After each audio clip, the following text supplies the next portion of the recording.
Okay, the time is 6:30. We're going to go ahead and call this meeting a special meeting of the West Covina City Council to order. And even though it's not listed here, we're going to start with a moment of silence and a pledge allegiance led by Mayor Pro Tem Lloyd Johnson. Please rise. If people could be quiet for the moment of silence, it'd be great.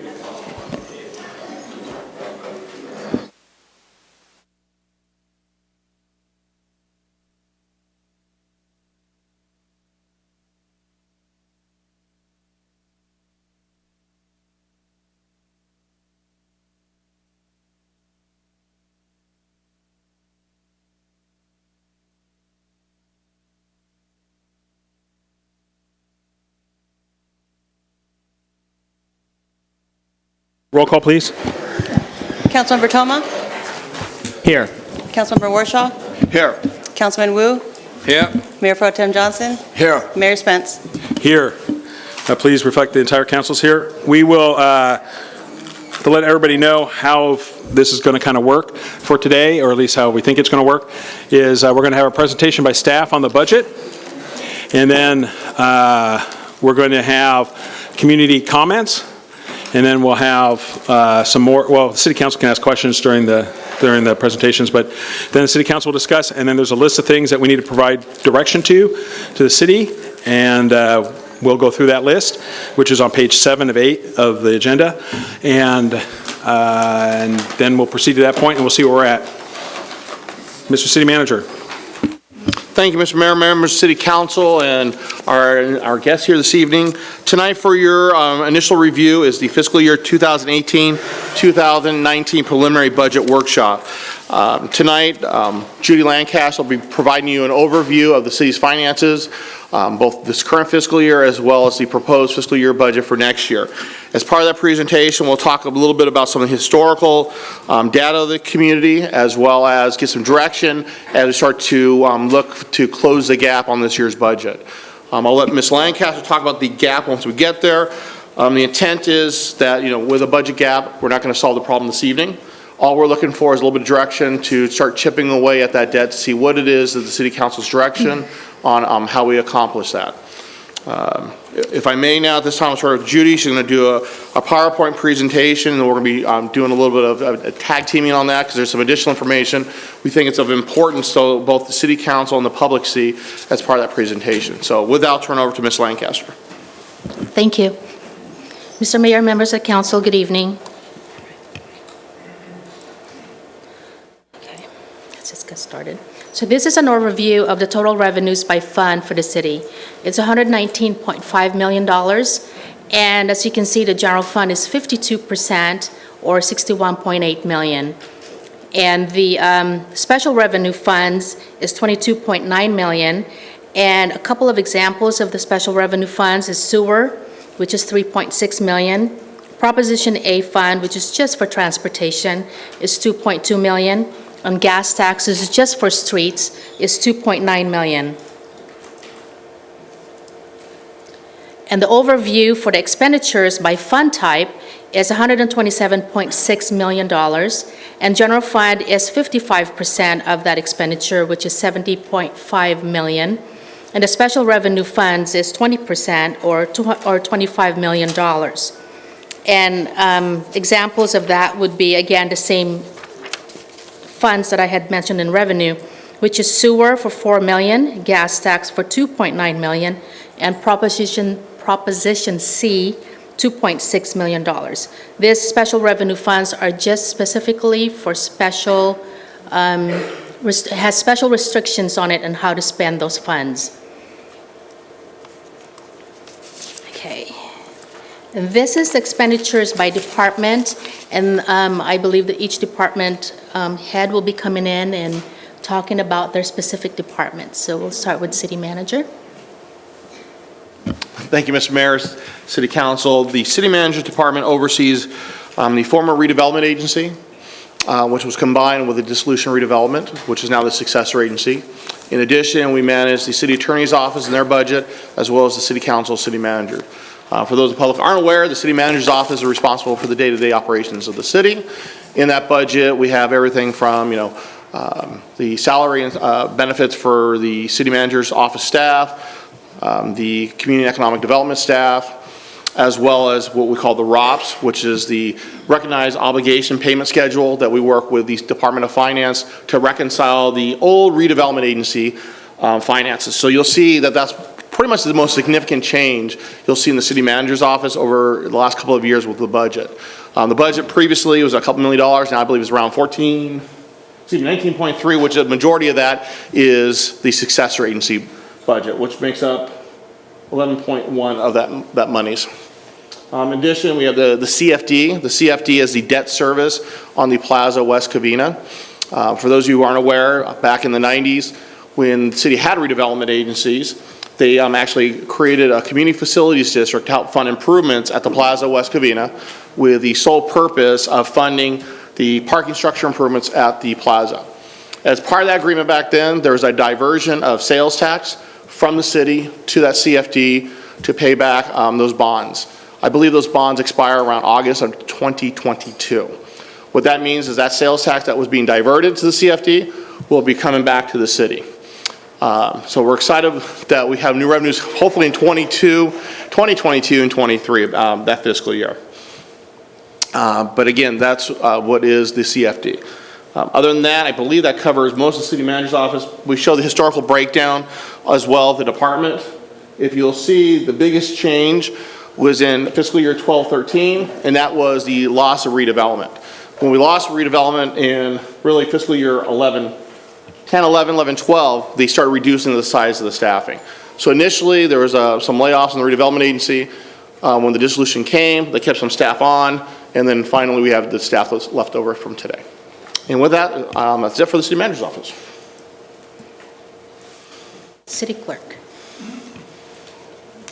Now you do it. You to do questions by department, or you want us to wait we'll do it by until the whole departments. We'll do thing? it by departments. Okay, all right. We'll do it by departments. Yeah, all right. Yeah, we'll do it by All right, departments. I have questions. Mr. Toma. Okay. So I noticed on the community development block grant for the proposed budget is nothing. Is that because, is that not being funded on page 73 of the document that we have?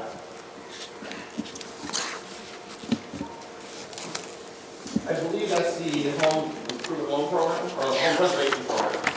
Only in a year? We have money dedicated to the community development block grant funds, we're being allocated to the home preservation program. And so what we've done is that we're not using those CDBG funds no longer, and we're dedicating. Instead of using those CDBG funds, we're dedicating using housing funds only. Any other questions? Okay. Good evening, Honorable Mayor and City Council. The City Clerk's Office is a support department that provides support to the City Council, administration, other city departments, and the public. The City Clerk is an elected official, and the Assistant City Clerk is a department head managing the day-to-day office duties. The City Clerk's Office maintains custody, control, and storage of official city documents and records pertaining to the operation of city government. Other duties handled by the City Clerk's Office are as follows: the preparation, publication, and distribution of all agenda material for the City Council, successor agency to the former West Covina Redevelopment Agency, Public Financing Authority, and Oversight Board. Recordation of all meeting minutes, certification of all adopted resolutions and ordinances, the publication and posting of all legal notices as required, the codification of the city's municipal code, processing of all capital improvement project bids and also requests for proposals for various city projects, the receiving and processing of claims, subpoenas, and lawsuits, the recording of documents such as deeds and notices of completion with the Los Angeles County Register Recorder's Office, serving as the city's election official, serving as the filing officer for all campaign disclosure statements and statements of economic interest, or more commonly known as the 700 forms for elected and appointed officials of the city, along with candidates and committees, reviewing and updating the city's conflict of interest code on a biannual basis, providing public information and responding to requests for documents pursuant to the provisions of the California Public Records Act, keeping in compliance with the MADI Act by preparing an appointments list every year pertaining to recruitments for vacancies and expiring terms on city commissions and advisory boards. Also, the oath of office given to all newly appointed commissioners is administered by the City Clerk's Office. And also the updating and maintaining of the city's records management program for the safekeeping and storage of all city records, along with updating and maintaining the city's retention schedule for all records. I'd be glad to answer any questions that you may have now. Any questions? Okay, Mr. Toma? So this year's the election, is that the, I see there's $175,000 in the proposed budget under elections. Yes. Is that a known cost, or is that just an estimate It's an based on estimate. previous? Okay. Yes. And you won't know until, we won't know until the actual election, is that We essentially won't how know it until works? January of next year. Is that the only major difference between this year's proposed budget and the previous budgets? Yes. Any other questions? Okay, Mr. City Manager, who's next? Next one is finance. That would be, we're responsible for accounting for all of the monies that's coming in and going out of the city. We also are responsible for financial reporting, which is annually we have to produce a comprehensive annual financial report according to GASB statements. And we also facilitate in the budget. And we are also responsible for debt management and debt reporting. We are responsible for accounts receivable and cashiering. We take care of and manage investments, idle funds that the city has. We're always payroll. We always do payroll every 2 weeks. Accounts payable for all the vendors that the city does business with. And that's what we do in finance. And here's a historical personnel breakdown from 0809 to the present. Any questions? And that historical breakdown, consultant costs, right? Or is it just personnel costs? This is just personnel breakdown. I had a question about the CFD real quick, and that is, if we were to get one-time money, you know, are we able to pay down those bonds early then to access the ongoing sales tax revenues? That'll be something we'll have to work with the legal counsel, and should we sell those properties. But the answer is, we're not sure at this time. Okay. Any questions? Mr. Toma? Just sort of organizationally, the IT department is under finance, is that correct? It is, yes. Yeah, and so I know this has been discussed before, but just summary, why is the IT department under finance, and does that make sense to you long-term? Great question, and it's been in IT, I think, since I started here. However, we're looking to perhaps move to the city manager's office in the future. You mean IT's been in finance? Historically, it has been, but we're looking to maybe perhaps move to the city manager's office, depending on the new finance director, if they have any experience in IT or any desire to oversee that program too. Yeah, just because I was thinking that IT is a very different skill set and job duties than finance, and I just wondered if the finance director really wants to be managing IT staff, or I assume it's sort of de facto, it's probably handed over to the IT person generally to manage separate functions under IT. I was curious. Why is the business license processing fee, why were there projected actuals so much higher in the prior year than in the proposed budget? Was that a one-time thing that happened in this last year? I'll turn over to Judy and Serena. Yeah, it's this one, sorry, right here.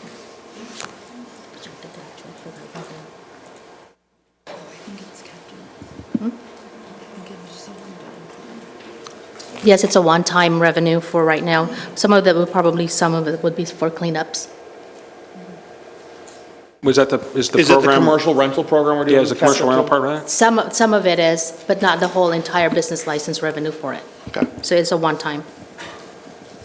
We're expecting a one-time hit or increase, and then it'll peter out as we get the new licenses in place that aren't paying the fines and penalties.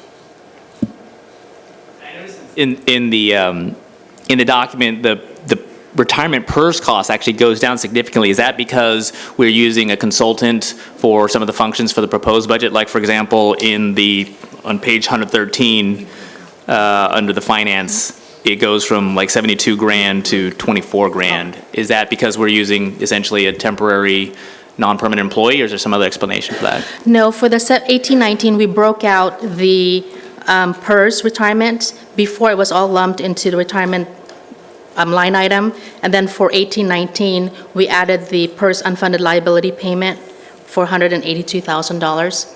So we separated them just to make sure that we can have an audit trail on that. Okay, so going forward, it's just going to be in a separate line item for better tracking purposes? Correct. I see. Yes. Then more transparency, the public understands what the unfunded liability portion of our PERS payment is each year and what it is for the active employees. Any other questions? Okay, Mr. Tillman? The software licensing, is that a one-time hit for this year because it's quite high compared to prior years? Is that, do we expect that to be ongoing at that matter, or is it a one-time? It will be issue? ongoing. If you recall, we had some issues with Microsoft, and this has cleaned that mess up, but we will have a cost ongoing of that dollar amount. I had a question about the service fees, because in the 16-17 actual, it was 443 for the service fees for credit cards, and then it was 50,000 in the adopted, and then our amended as well was 50,000, and the projected actual is going to be about 13. So is that because there were delays in implementing that, or what was the, because now you have 25 budgeted in the 18-19? I'll let Judy and Serena, but I believe it's just people have decided not to use their credit cards as great as we thought they would. The credit card fees were implemented right away, correct? Yeah, it's just we haven't had as much use of credit cards as we had anticipated. Okay, so then what's the reasoning behind the 25K then, I guess? For the projections for this year? We just think that they will be utilizing more, especially since we're opening it up for other permits as well. Any other questions? Mr. City Manager, who's next?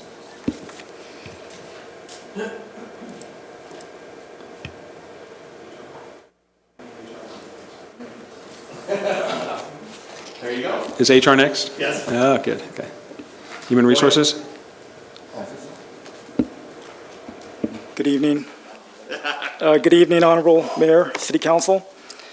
So I'm going to give you a summary of what we do in Human Resources. So essentially, first and foremost, we are in charge of managing and administrating the employee recruitment, selection, training, and development process and programs. Also in charge of employee education and assistance. We also administer benefits, so we do take care of benefits administration. Also employee relations, a very critical function of human resources. Employee relations would consist of managing employee grievances, complaints, also the disciplinary process, and also employee personnel investigations. Human resources is also in charge of developing and administering the city's personnel rules and policies, another critical function. We are also in charge of position classification and compensation. So we manage the city's position classification and compensation plans and schedules.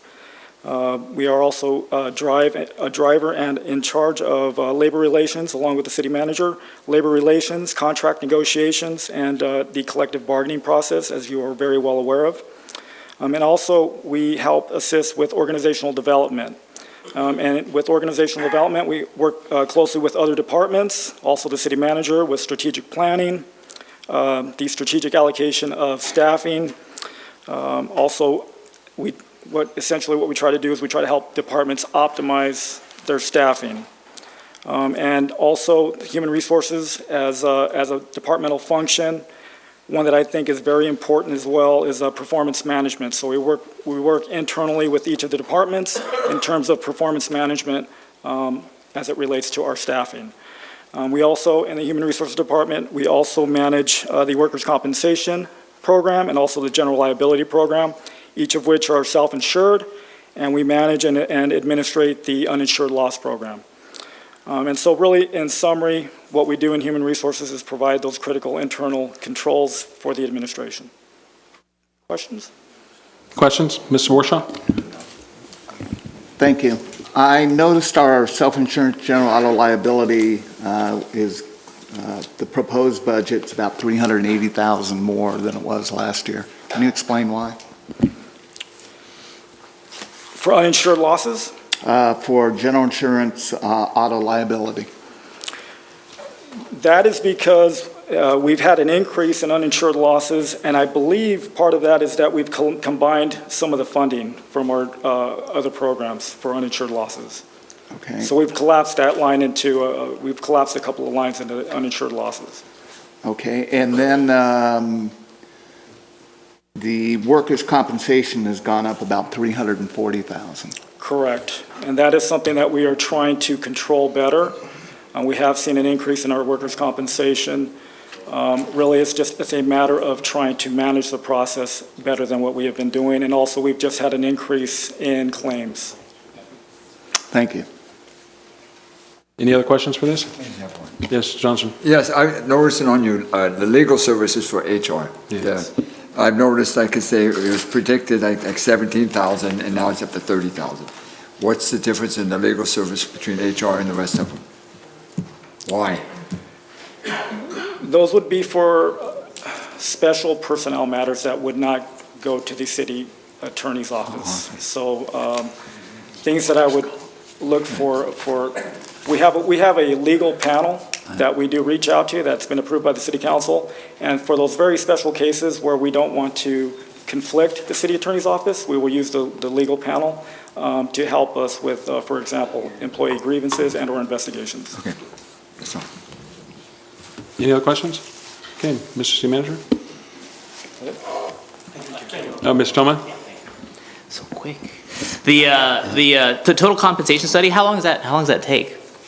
You know, that could take quite a while because there will be a lot of back and forth between the consultant and clarifying what the city is actually looking for, and also looking for comparable position classifications. Not every, although in general, most cities are very similar, there are some unique positions, and not all positions will fit neatly across agencies. And so we will work closely with the consultant to try to find the best comparators, not just in terms of like city comparators, but also position comparators.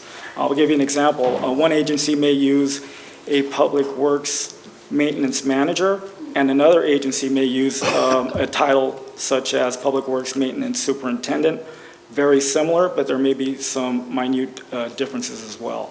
And so that we'll have to work with the consultant to really clarify that and make sure that we are capturing the information that we want to capture to create an accurate compensation study. Right, so this is all happening at once across all classifications, or does it go department by department? And then just, I know you don't know now, but ballpark estimate for how long it will take? Ballpark estimate, I would expect a total compensation study citywide to be at least 3 months. And also, in terms of how it's going to be implemented and developed, that would again be a discussion between staff and the consultant as to whether we wanted to do it by department or by classification to classification. Just a matter of how we want to develop the study. Mr. City Manager?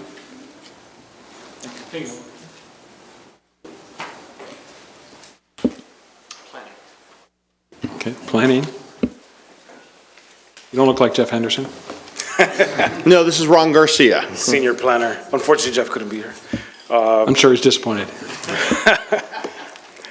Good evening again, Honorable Mayor, members of the council. This department provides professional assistance to the Planning Commission and City Council in decision-making efforts involving physical development in the city.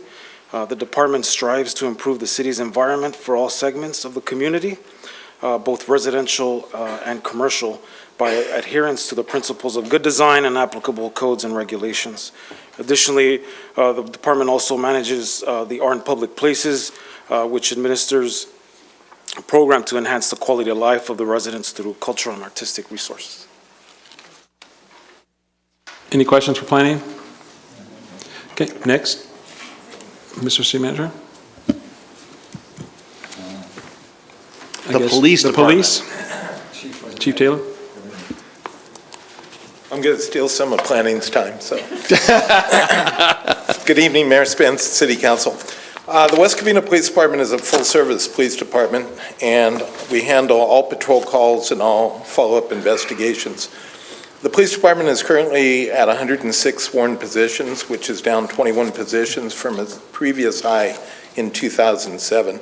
We also have 67 civilians, including dispatchers, jailers, record specialists, community service officers, and code enforcement. Last fiscal year, we handled almost 75,000 incidents, approximately 205 per day. And today, we are operating with the same administrative staff as we did in 1969. While we are focused on frontline law enforcement, we continue to partner with our school districts, businesses, and foundations to provide enhanced services to the community. The police department has been able to add police officer positions which are paid for outside of the general fund, which allows us to raise our level of service at a reduced cost to the city. I think when most people think of the police department, they think of patrol operations and detectives. In reality, there are many more mandatory operations that are occurring every day. These operations include our special enforcement team, traffic bureau, jail management, volunteers, reserve officers managing our K-9 unit, SWAT team, peer support, range and range masters, honor guard, press information officers, West Covina service group, handling internal affairs investigations, updating department manual, coordinating department training, overseeing our Explorer program, pursuit reviews, use of force reviews, and liaisons with city attorney. We also handle public records requests, operating our records bureau, recruitment and backgrounds, code enforcement, property evidence, communications, homeland security, crime analysis, and forensics. The police department also uses volunteers to help keep costs down and in their performance of non-hazardous duties save the city approximately $275,000 last year. The police department's priorities are service to the community and the safety of every one of our officers. I'll be glad to answer any questions. Mr. Warsham? Thank you, Chief. You said that we're authorized 106 sworn officers. That's correct. How many sworn officers do we currently have, and what's the maximum that we've had this year? This year? Currently, we're at the maximum. We have 97 currently. Thank you. I had a quick question about revenues on the false alarm registration stuff. And I don't know if when you look at the 16-17 actual, it was like 82 grand. And then we adopted a budget of 40, but the projected actual is going to be 87 grand. And we actually adopted, or a majority of the council adopted a new policy on false alarms. So I'm kind of confused why the budget went down to 40 for the projected actual for this coming year. If we had 82, 87, and we adopted a more stringent policy, why do we go back down to the 40,000 for the projected for the false alarms? We're trying to confirm, but it may be broken out from police and fire. That's why. There may be two separate accounts for his posting. Okay, and so... We'll confirm that if you want to. Yeah, because we had 82, you had the actuals. What page are you on? So just I'm for on everybody's page reference. 148, under false alarms. I'm assuming then they got broken out. Did they not get broken out in the previous years? You know? Mr. Toma knows? I actually know that I think it's the wrong line item. False alarms is 100,000. You're looking at police reimbursements. So it's on page 148. Stupid glasses. Thank you, Mr. Toma. No, I'm looking at the Police reimbursements, you looked at this for. okay, I see. So what, I guess what constitutes a police reimbursement? What constitutes a police reimbursements then? I guess what constitutes that line item? Thank you, Mr. Toma. But what constitutes what is a police reimbursement that it goes 80, 80, but we budget 40, 40, 40? Going to have our budget expert. Yes, that's what that's why he was standing back there, sure.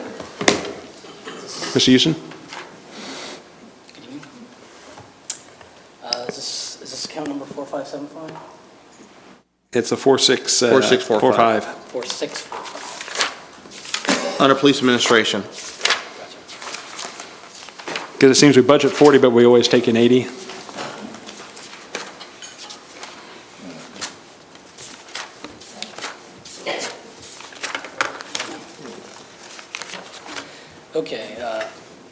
three items are in here.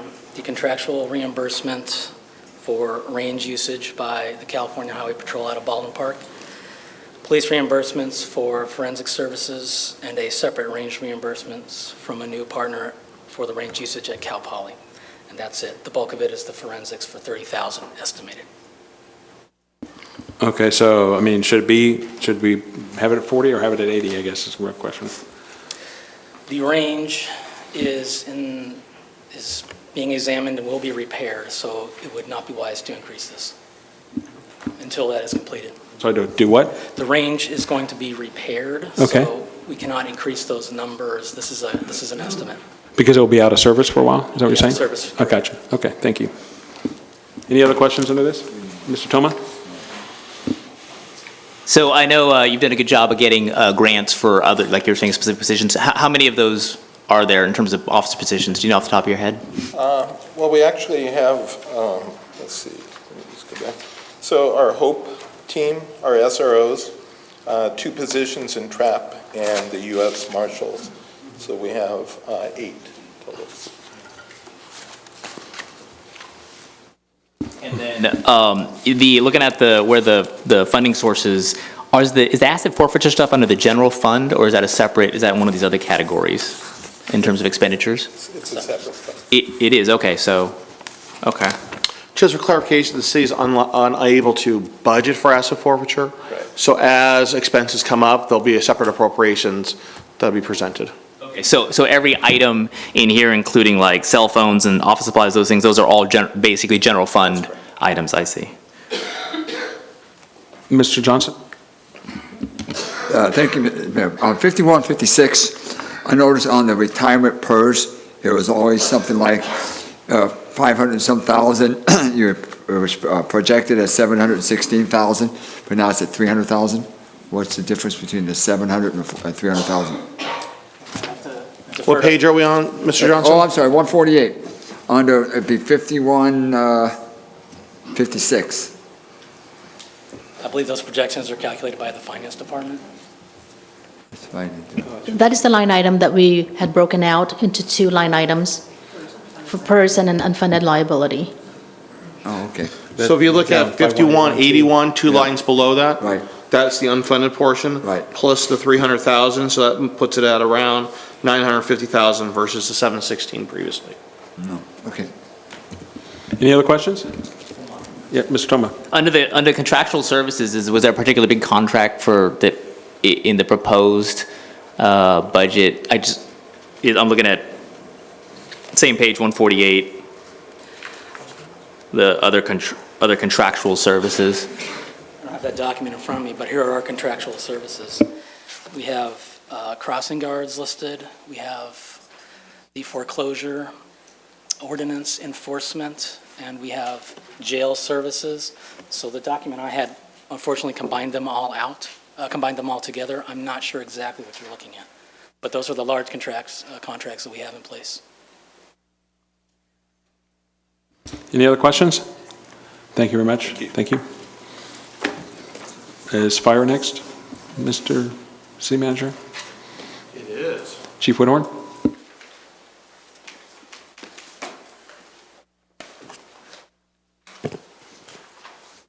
Good evening, Mayor, members of the City Council, city staff, and everyone in attendance.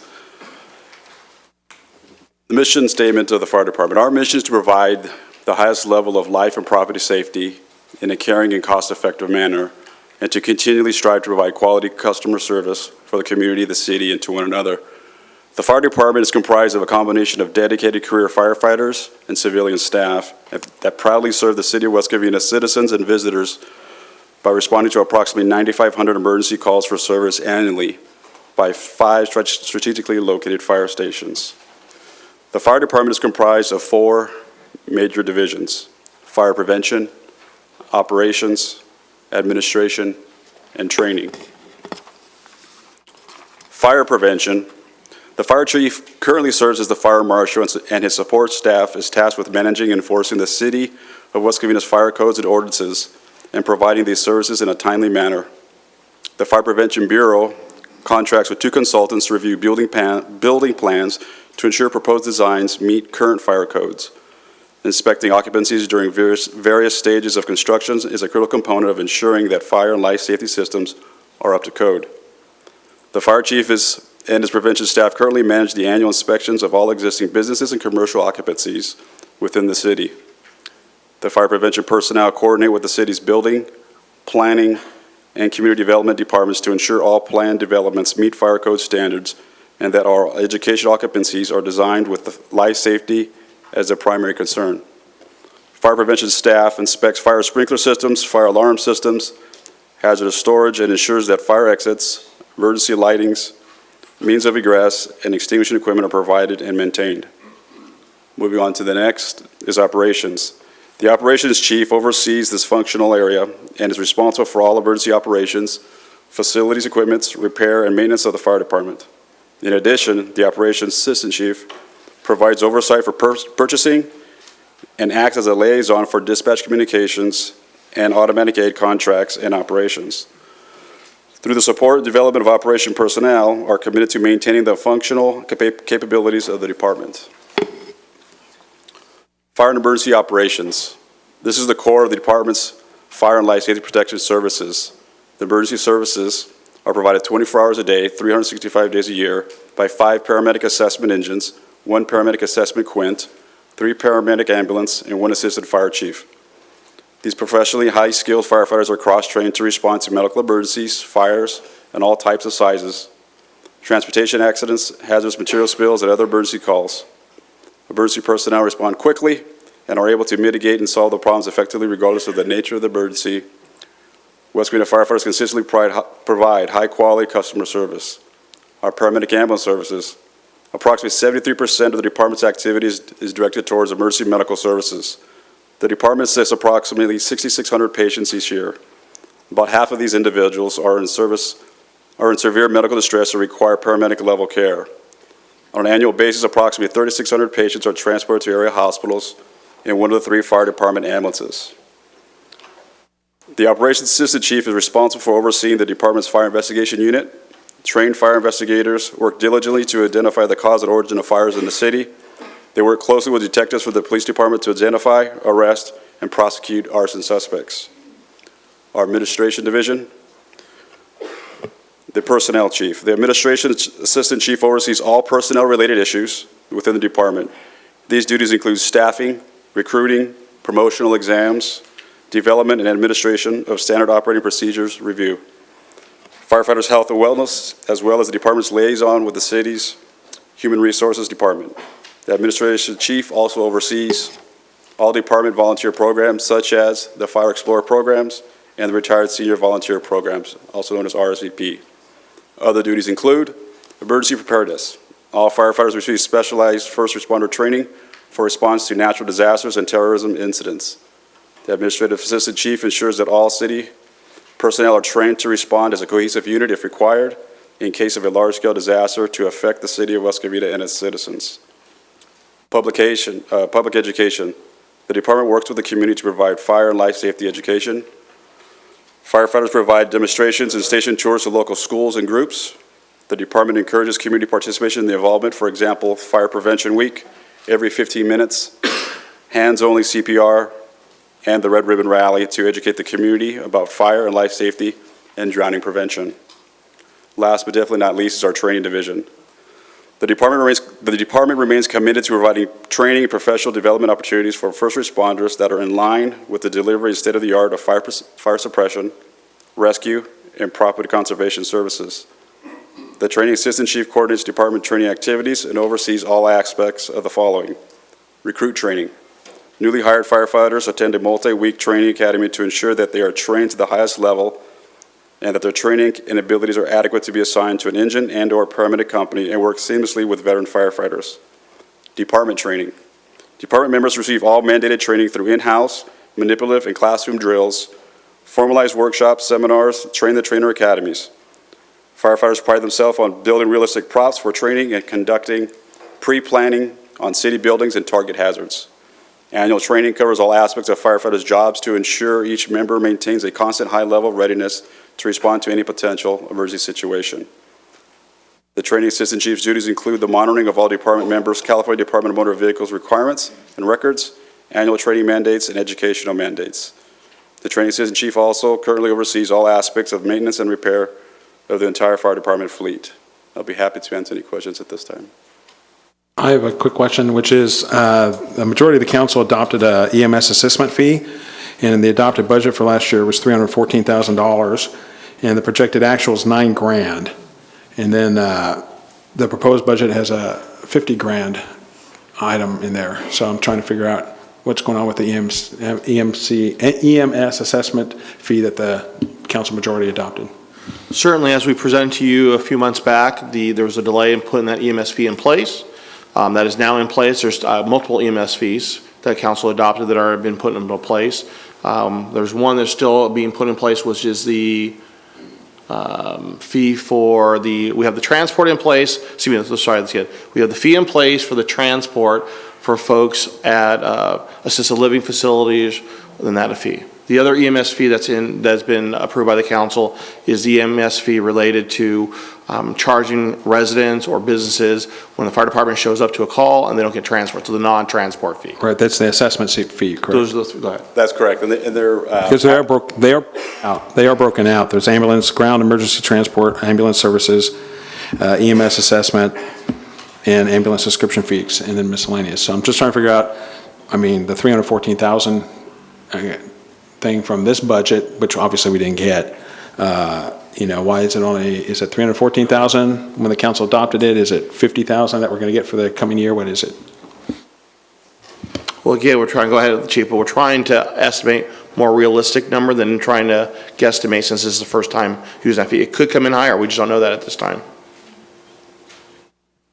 Also trying to get compliance as well, but as of right now, we've billed over 65,000 and received over 10,000 at this point. And like City Manager mentioned... Of the EMS assessment fee, you mean? That's correct. Okay. Well, it was sold to the council, it'd be $300,000, so I mean, that'd be the only issue that I have. Okay. And it may come in at that point, but we don't want to overestimate at this time. Well, we did in the initial budget, though. But okay, any other questions? Mr. Warshaw?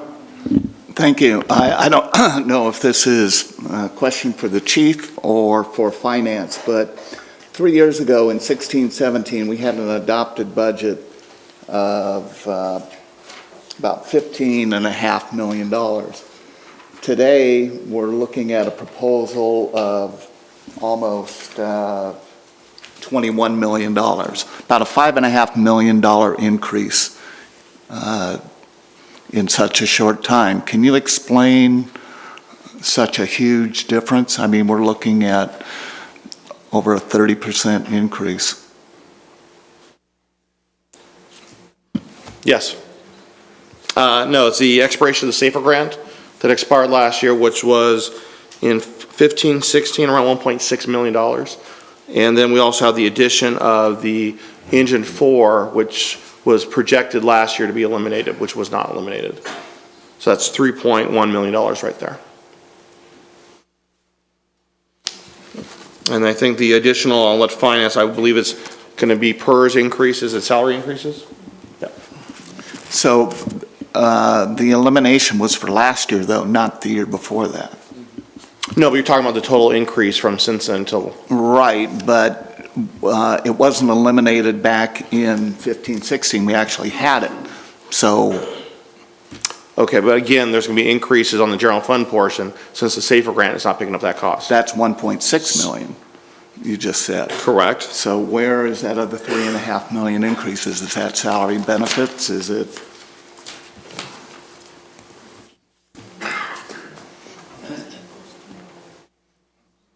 So salaries alone from 16-17 to 18-19, that's over 1.1 million just on salaries alone.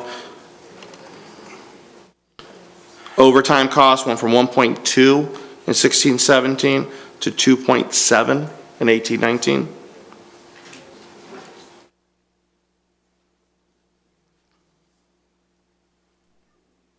Fringe benefits and premium pay is another $1 million. Fringe benefit. What?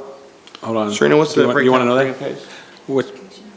It's the education incentives, longevity pay, those are other pays and assignments. Thank you. Mr. Tillman? Yeah, does the 17-18 adopted budget include, I think we just had a budget amendment, didn't we, recently? Is that include that, or is that the adopted budget that happened in the, during the budget season? The adopted budget is the budget that was adopted by council during the budget season.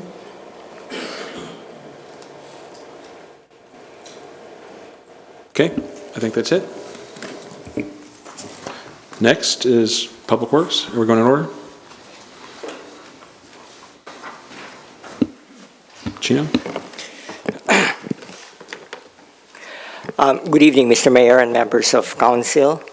The Public Works Department is comprised of 4 divisions, namely Administration, Building, Engineering, and Maintenance Services, consisting of 62 full-time and part-time employees. Administration oversees the day-to-day operations of the department, including preparing and monitoring the annual operating budget, overseeing the development and implementation of the city's 5-year capital improvement program, or CIP, applying for and managing grants, administering contract services including street sweeping, waste collection, and waste management local enforcement agency, or LEA, services. Building is mainly responsible for reviewing plans, issuing building permits, and conducting inspections on residential and commercial development projects, making sure that all construction complies with city and state building code requirements. Engineering is responsible for the design, construction, and inspection of capital improvement projects in the city. This includes street rehabilitation projects, replacement of sewer lines, storm drain lines, installation of traffic signals and traffic safety enhancements, and construction of park improvements. Maintenance Services is responsible for the operations and maintenance of the city's infrastructure, buildings, and facilities.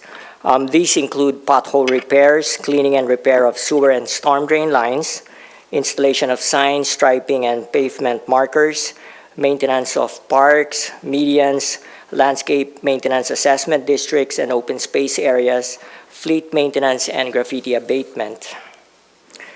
Some of our major accomplishments this year included we completed 20 capital improvement projects with a total cost of more than $12 million. We've issued 4,100 building permits. We've issued certificates of occupancy to 24 homes and commercial projects.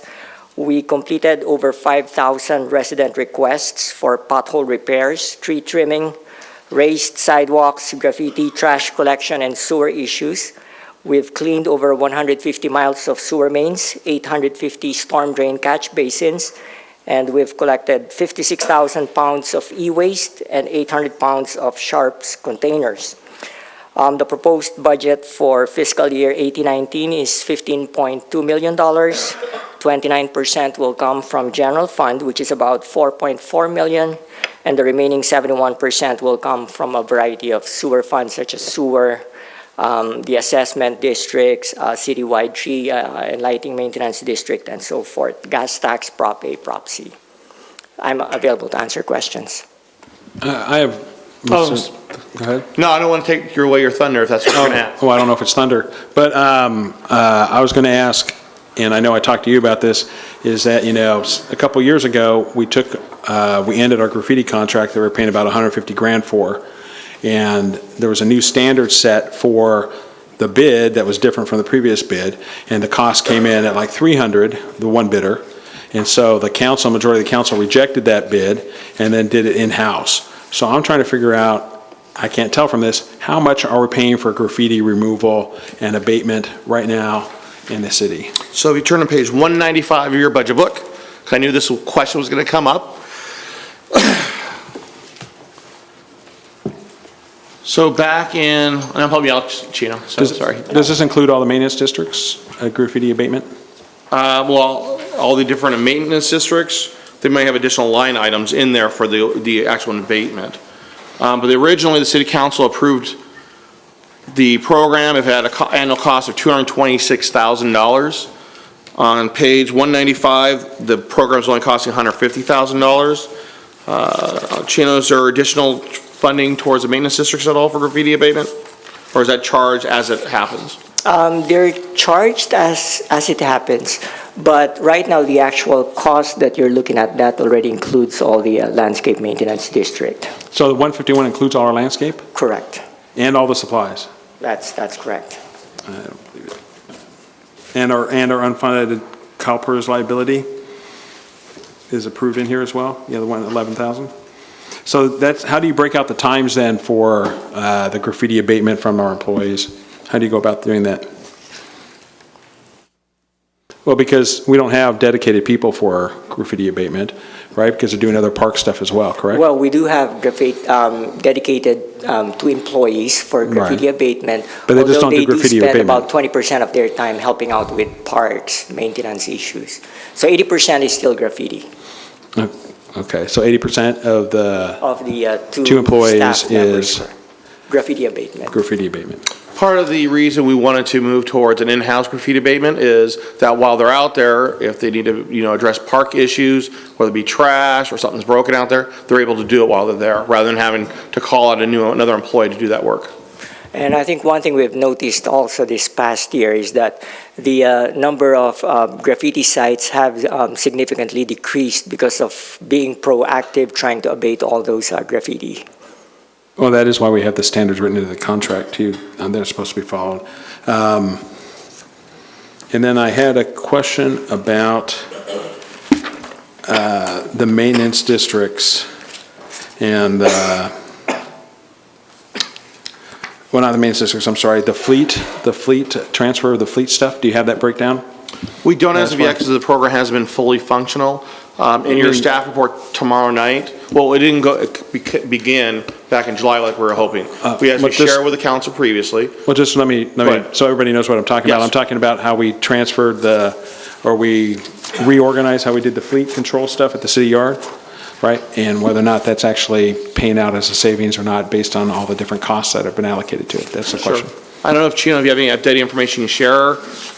This information is preliminary, but right now, I think the projected cost, annual cost for fleet maintenance is around $212,000, and I think we were budgeting $360,000. So right now, we're on target to save like $100,000. And what was our cost before we started the program?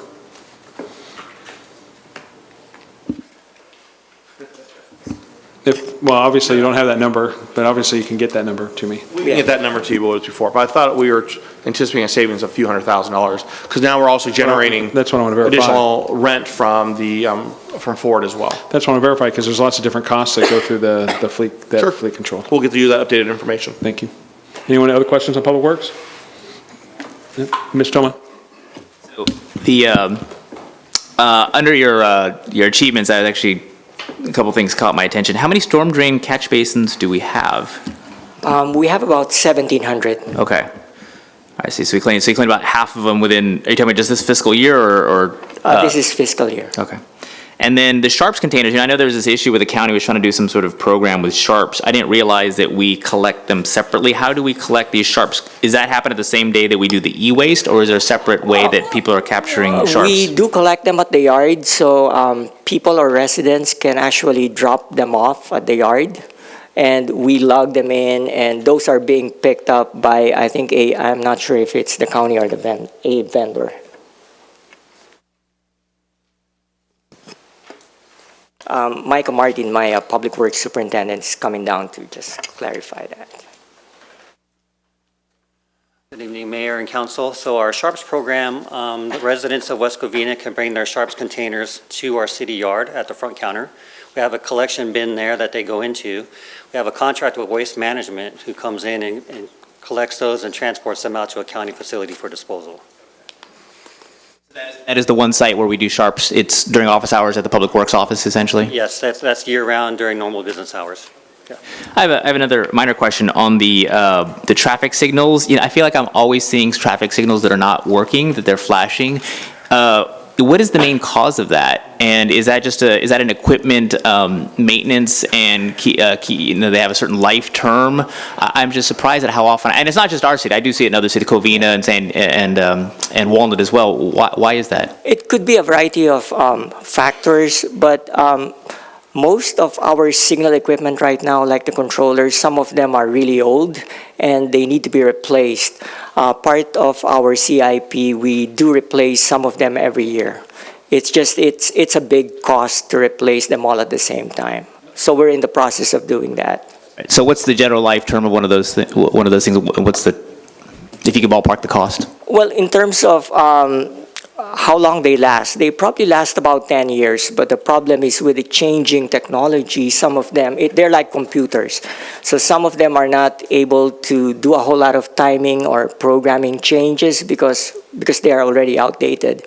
They do conform with some protocol in terms of programming. So it's really changing technology that kind of drives the changing of all the controllers and all the other traffic signal equipment.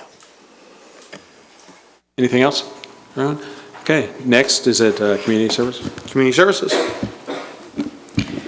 Good evening, Mr. Mayor, council, community members, staff in the audience. The Community Services Department is comprised of 9 full-time and approximately 100 part-time employees and is responsible for a variety of recreational programs and services across the city's 16 parks and community facilities.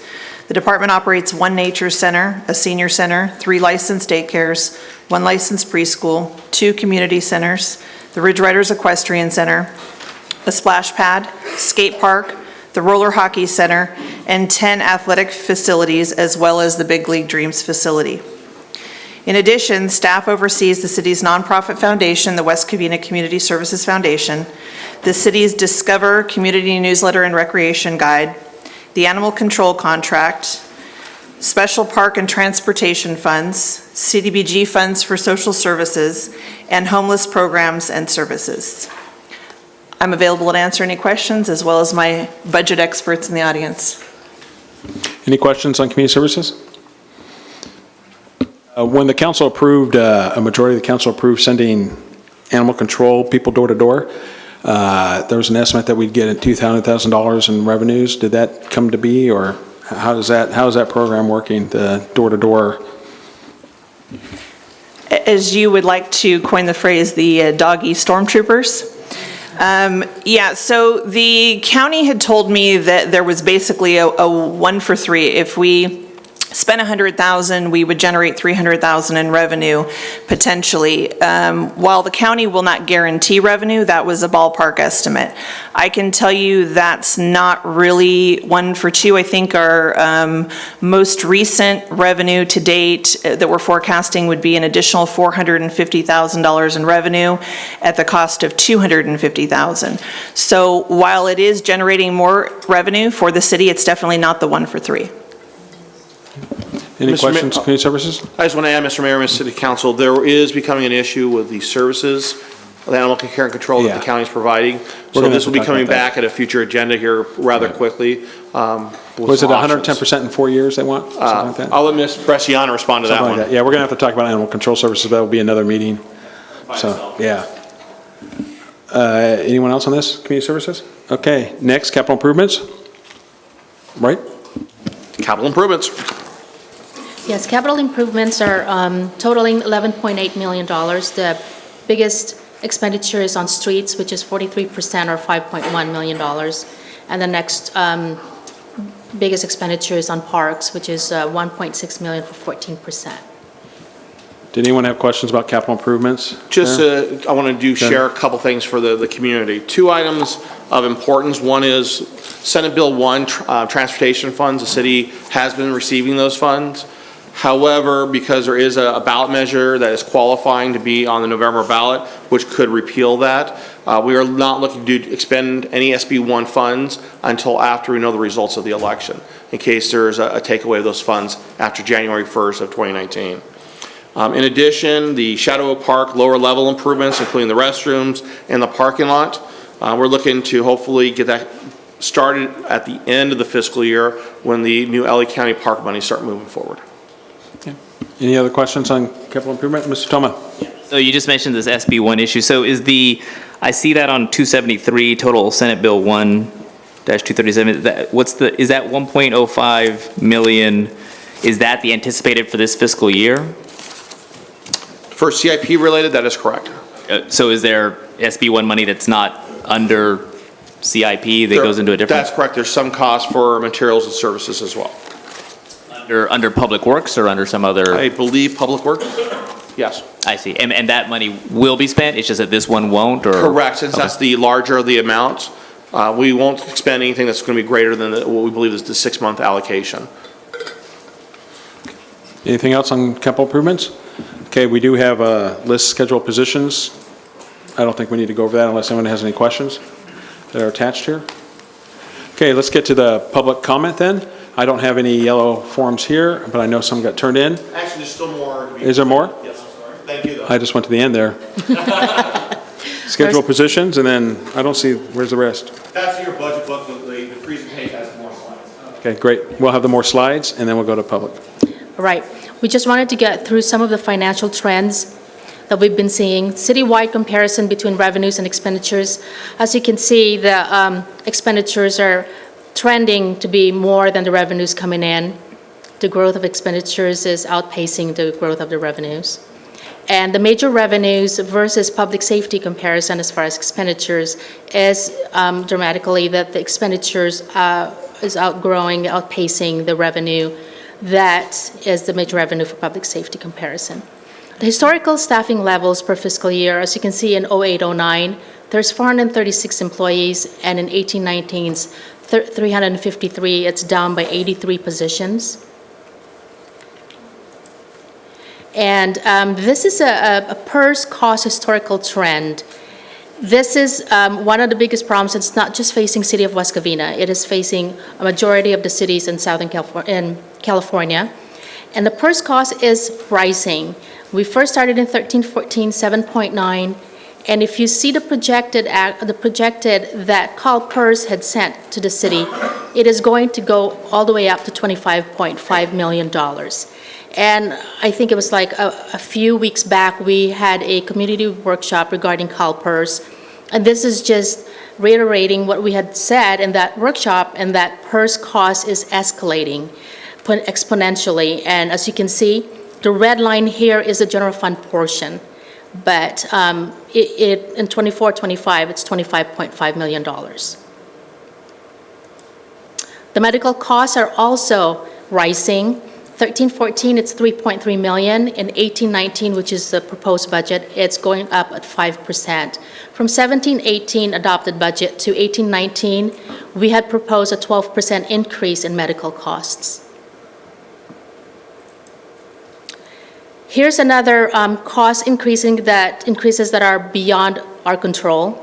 And part of that is PERS, and part is other post-employment benefits, which is employment benefits for retired employees, which is basically medical retirement. You can see in June 30, 2011, it's $177.4 million as a liability. So this is unfunded.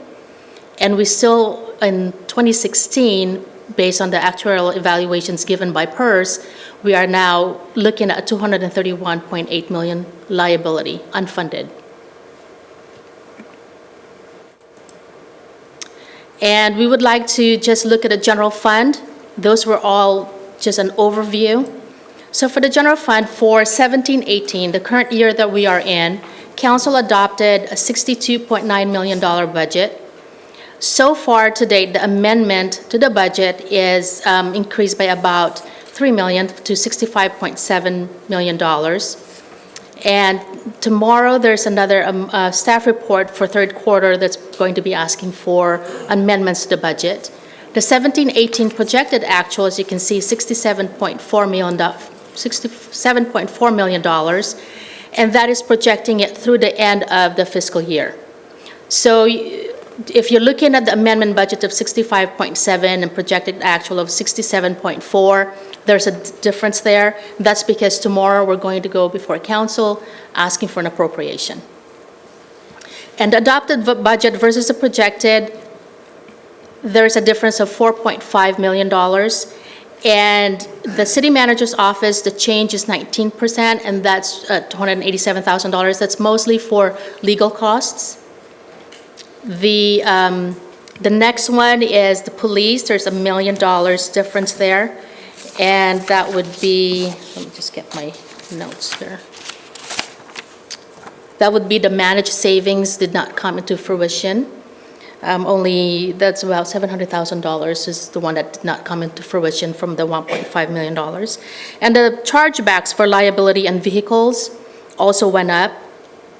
For the fire, it would be fire engine number 4 has been funded, and so that's part of the projected. And the vehicle maintenance, which is also a chargeback, is increased. And then for the transfers out, which is down here in the bottom, it's $1.1 million. We have included in the projected actual the workers' compensation fund that we're trying to make whole. Because the previous year it was in a deficit.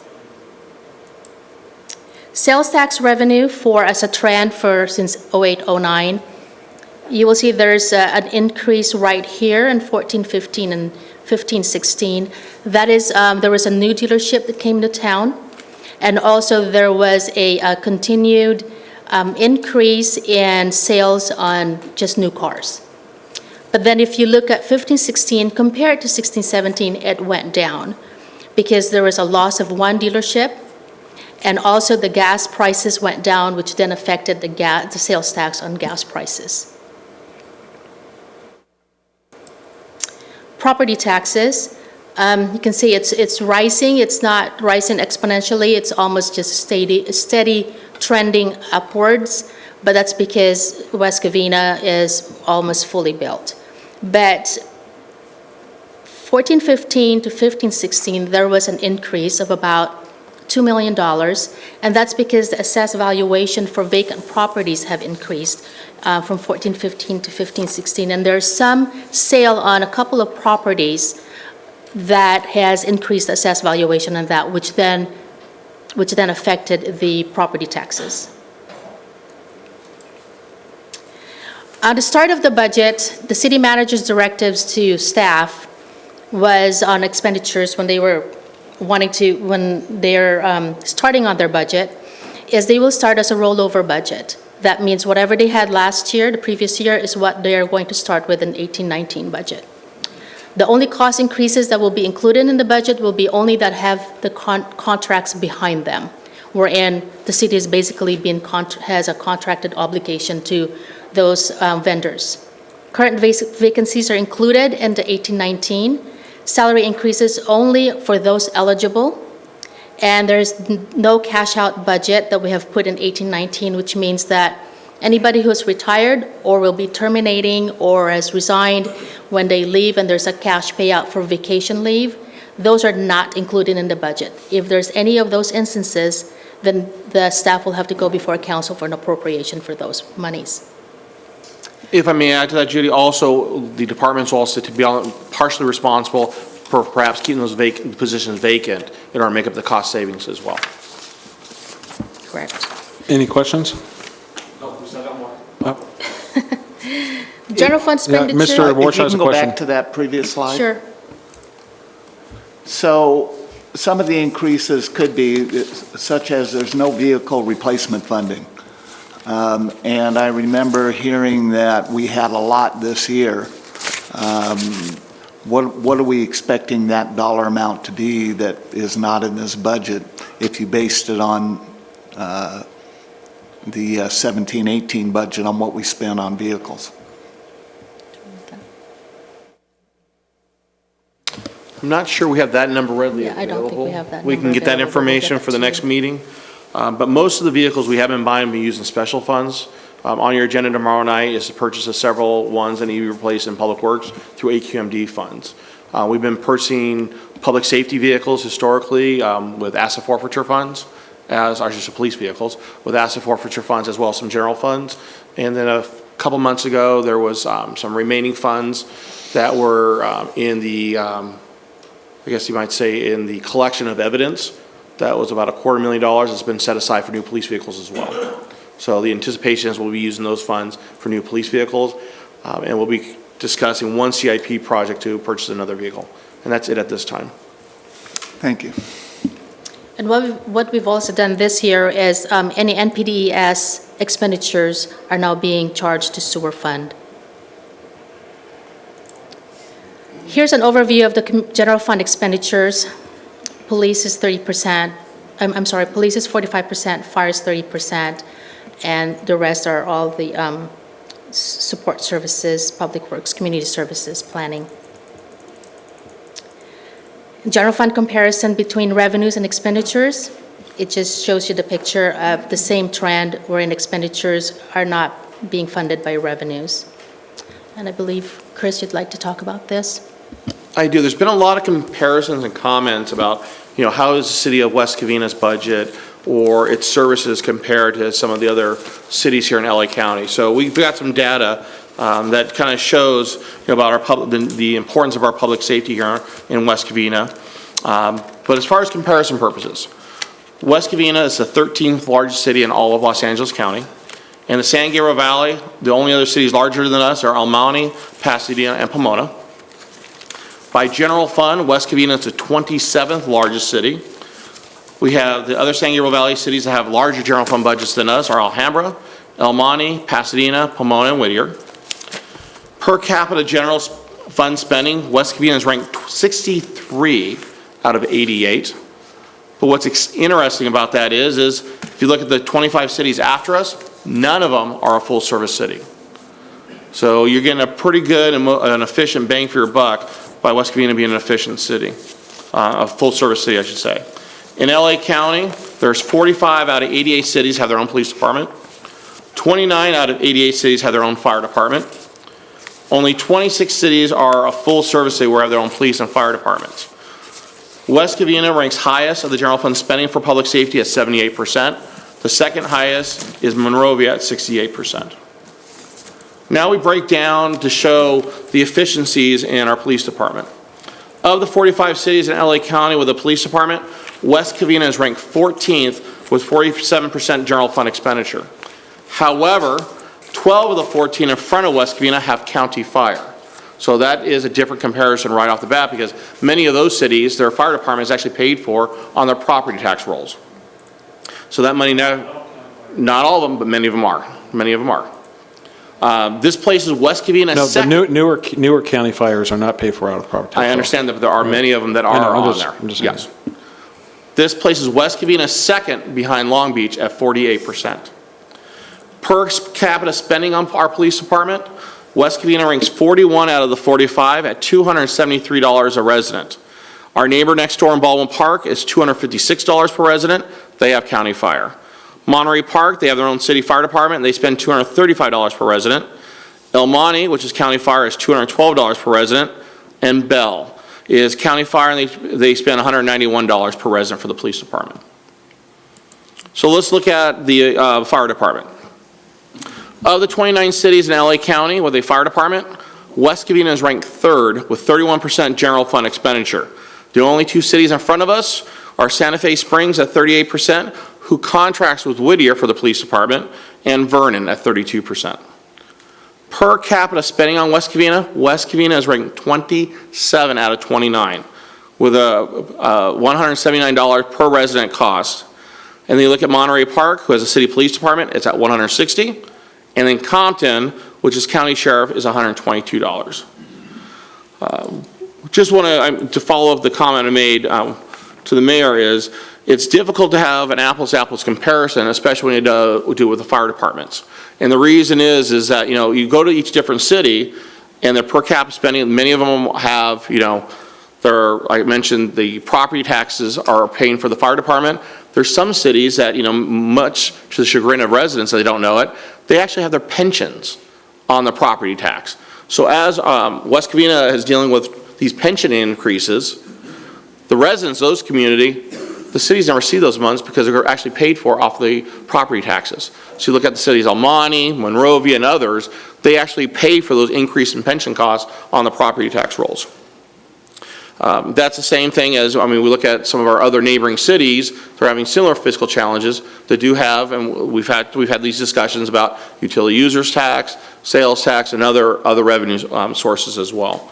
And that kind of gets us into where we want to start is the final discussion is on the unassigned reserves. So I'll turn back over to Judy to explain that. The unassigned reserves. The unassigned reserves, meaning to say that those are the savings in the city. And we started in 17-18 at $8.3 million. The adjustments that we are going to do for the non-spendable reserve, because those changed from the prior fiscal year, 16-17 to 17-18, we are going to then have that as an added $1.9 million. The preliminary revenues that is presented before the council is $61.8 million, and the expenditures is $70.5 million, which renders an $8.6 million deficit on operating.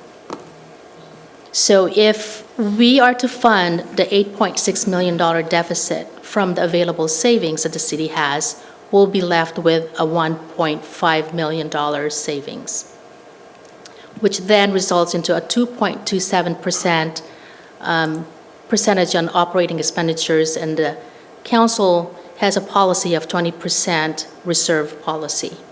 So to be able to replenish the savings to the 20% level, we will need an additional $3.6 million. So if you add the budget deficit for the 18-19 budget and the replenishment for the general fund reserves to put it to the level of 20%, you are now looking at a $12.3 million deficit. And here's a trend on the general fund reserves. We started in 2007 at 44.1%, and it continues to decrease to $6.5 million to 2019, and this includes the non-spendable reserves. If I can add, the spike there in 13-14, that was when we had the loss of redevelopment. And so some of our loans that we had in place were wiped out, but they've since been reinstated. There are still existing loans that we're trying to get reinstated as well that could, have a very positive impact on the reserves in the future.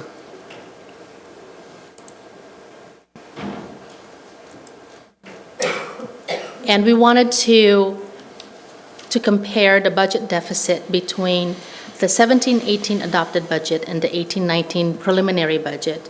Because last year, when the council adopted the budget, it was a balanced budget in the operating.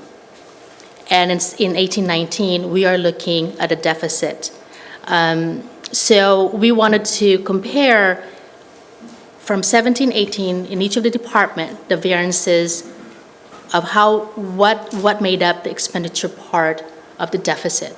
The expenditure part of the deficit is almost $7.6 million increase compared to last year of the adopted budget.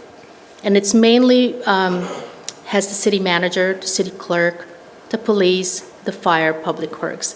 And a lot of those are PERS cost and medical costs. And in the total, and we will be looking at that in the next slides for a more detailed explanation. And in the total revenue, there's a decrease of almost $1 million in revenue compared to last year.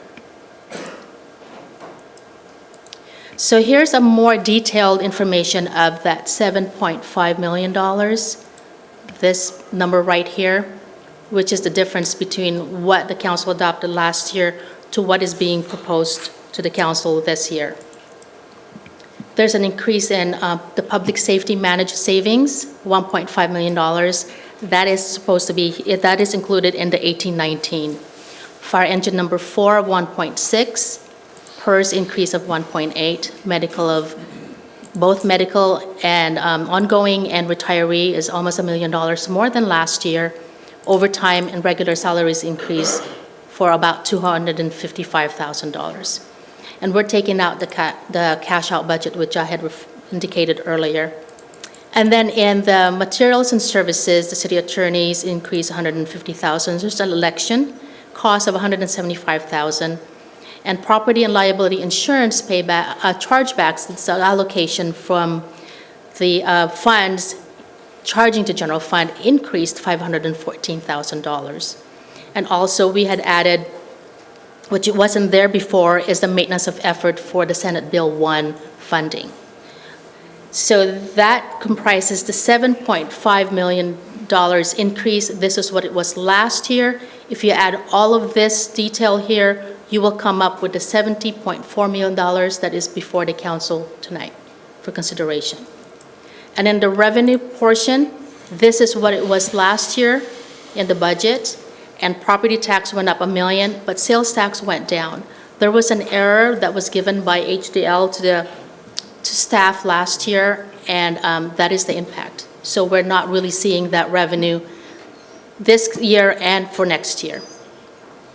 Charges for services went down, fines and forfeitures went down, and transfers in went down because those are for capital improvement projects, which we don't have. So as you can see, the difference between last year, 62.7 and $61.7 million for this year, this is the detail for those differences. And the general deficit, as I said, is 12.3 if we are to replenish the general fund reserve to the 20% policy that the city has, that the council has in place. The next few slides are the proposed revenue enhancements because we are looking at a $12.3 million deficit. We have the business license ordinance, which came before the council, I think, just the last council meeting. The business license commercial cleanup, $385,000. The charge for sports group, $250,000. The technology fee, towing industries, crossing guards fee increases, and those are based on CPI increases. Crossing guard shares cost, and we have annexations. The transfer from the vehicle replacement fund, these two items are one-time revenue enhancements. The others are ongoing. Expenditure cuts, we have a miscellaneous department cuts that we are proposing. This is a one-time expenditure cut wherein we are going to be using, what we are proposing is to be paying the PERS cost upfront to be able to save the interest that will accrue if we did not pay it upfront. And we're also using the Section 115 trust monies that we have on hand from last year. There will be some special events that will be cut out of the budget. We will be eliminating 2 vacant positions, community services coordinator and finance accounting technician. And we are proposing to, well, we can't do this anymore. We were thinking that a couple of the memberships for the League and SCAG could be charged to some of the other non-general fund, but we can't. It has to stay in the general fund. And we are proposing to cut commission, treasurers, and city clerk's stipend. So if all of those things happen, the revenue suggestions and the proposed expenditure cuts, we are looking at a budget deficit of $1.6 million, but we still need to replenish the 20% of the reserves for the council's policy. So we're still looking, instead of $12.6 million, we're looking at $4.5 million deficit if all of those revenue enhancements and expenditure cuts were to happen. We have done a 5-year projection. As you can see, in 17-18, 18-19, by next year, we are looking at a deficit. We won't have any more reserves. And if you look forward to 23-24, you're looking at a $26.4 million negative reserve.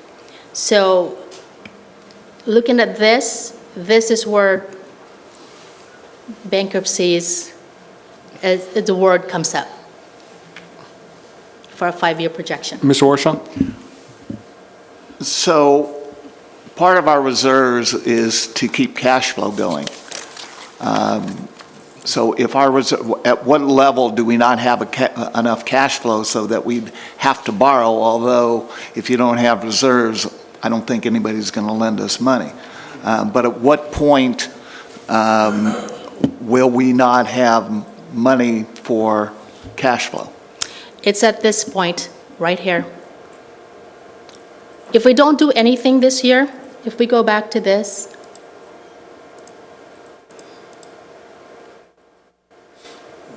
sorry, let me look for that.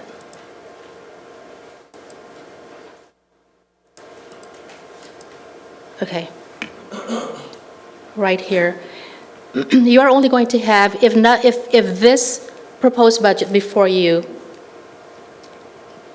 is approved, then we are going to be looking at a reserves of $1.5 million at the end of 6/30/2019, 18-19 budget. So at that point, if you have any other major emergencies or any anticipated costs, you will not have any more reserves. So you're even looking at this year. And that doesn't include any of those other things that you showed before that are not in this budget as far as expenditures. Correct. This does not include any of this. The revenue enhancements and expenditure cuts. So if all of these are approved, you're still looking at a $4.5 million deficit. Thank you. Okay. That's it? Okay, let's get to the public comment. Ray Edmondson. And these are 3 minutes. Those 2 3 minutes. Followed by John Shoemaker.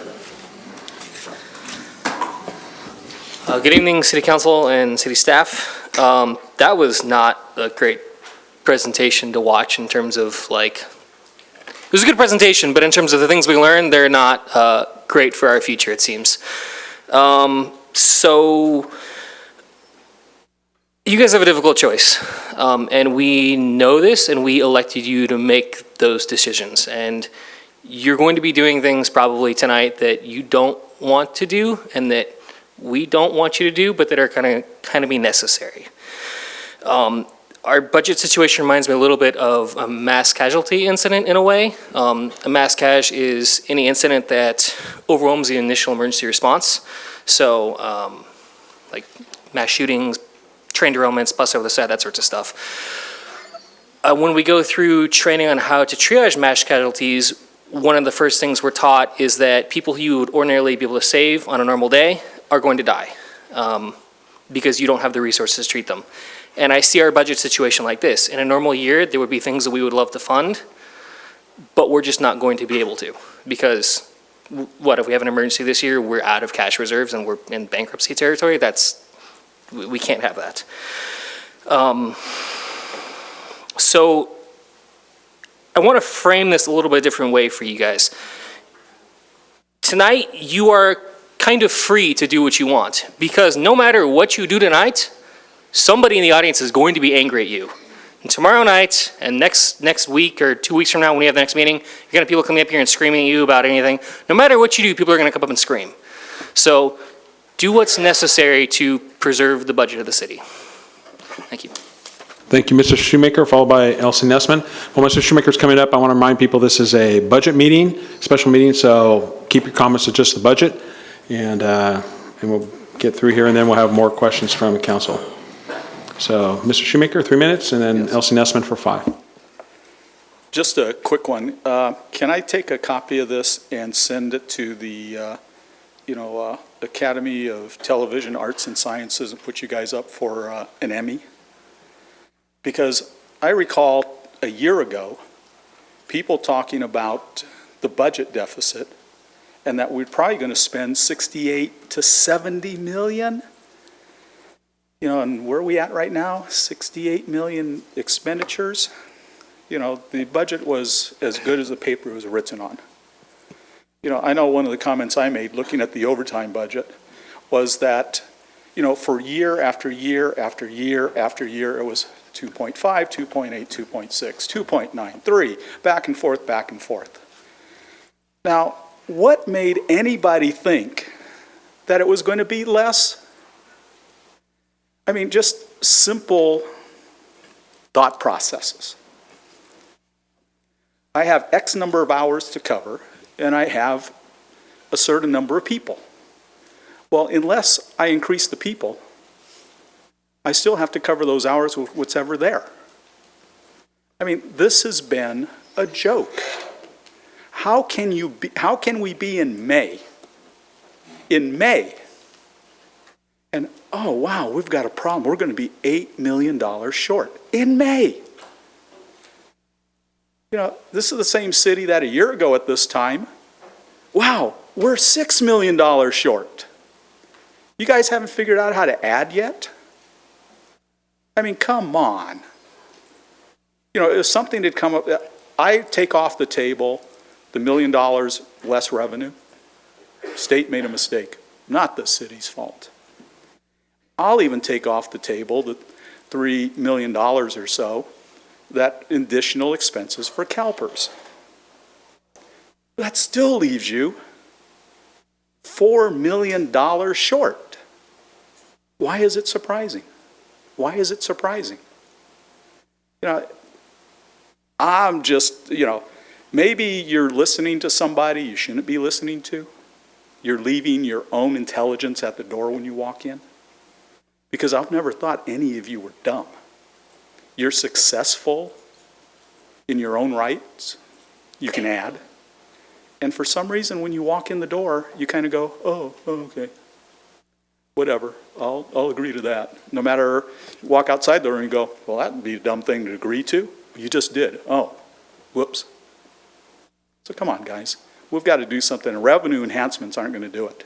Because all it's going to do is give the addict something they don't, you know, doesn't cut them off from it. It just adds to it. Thank you. Elsie Nessman, followed by Eddie Gomez.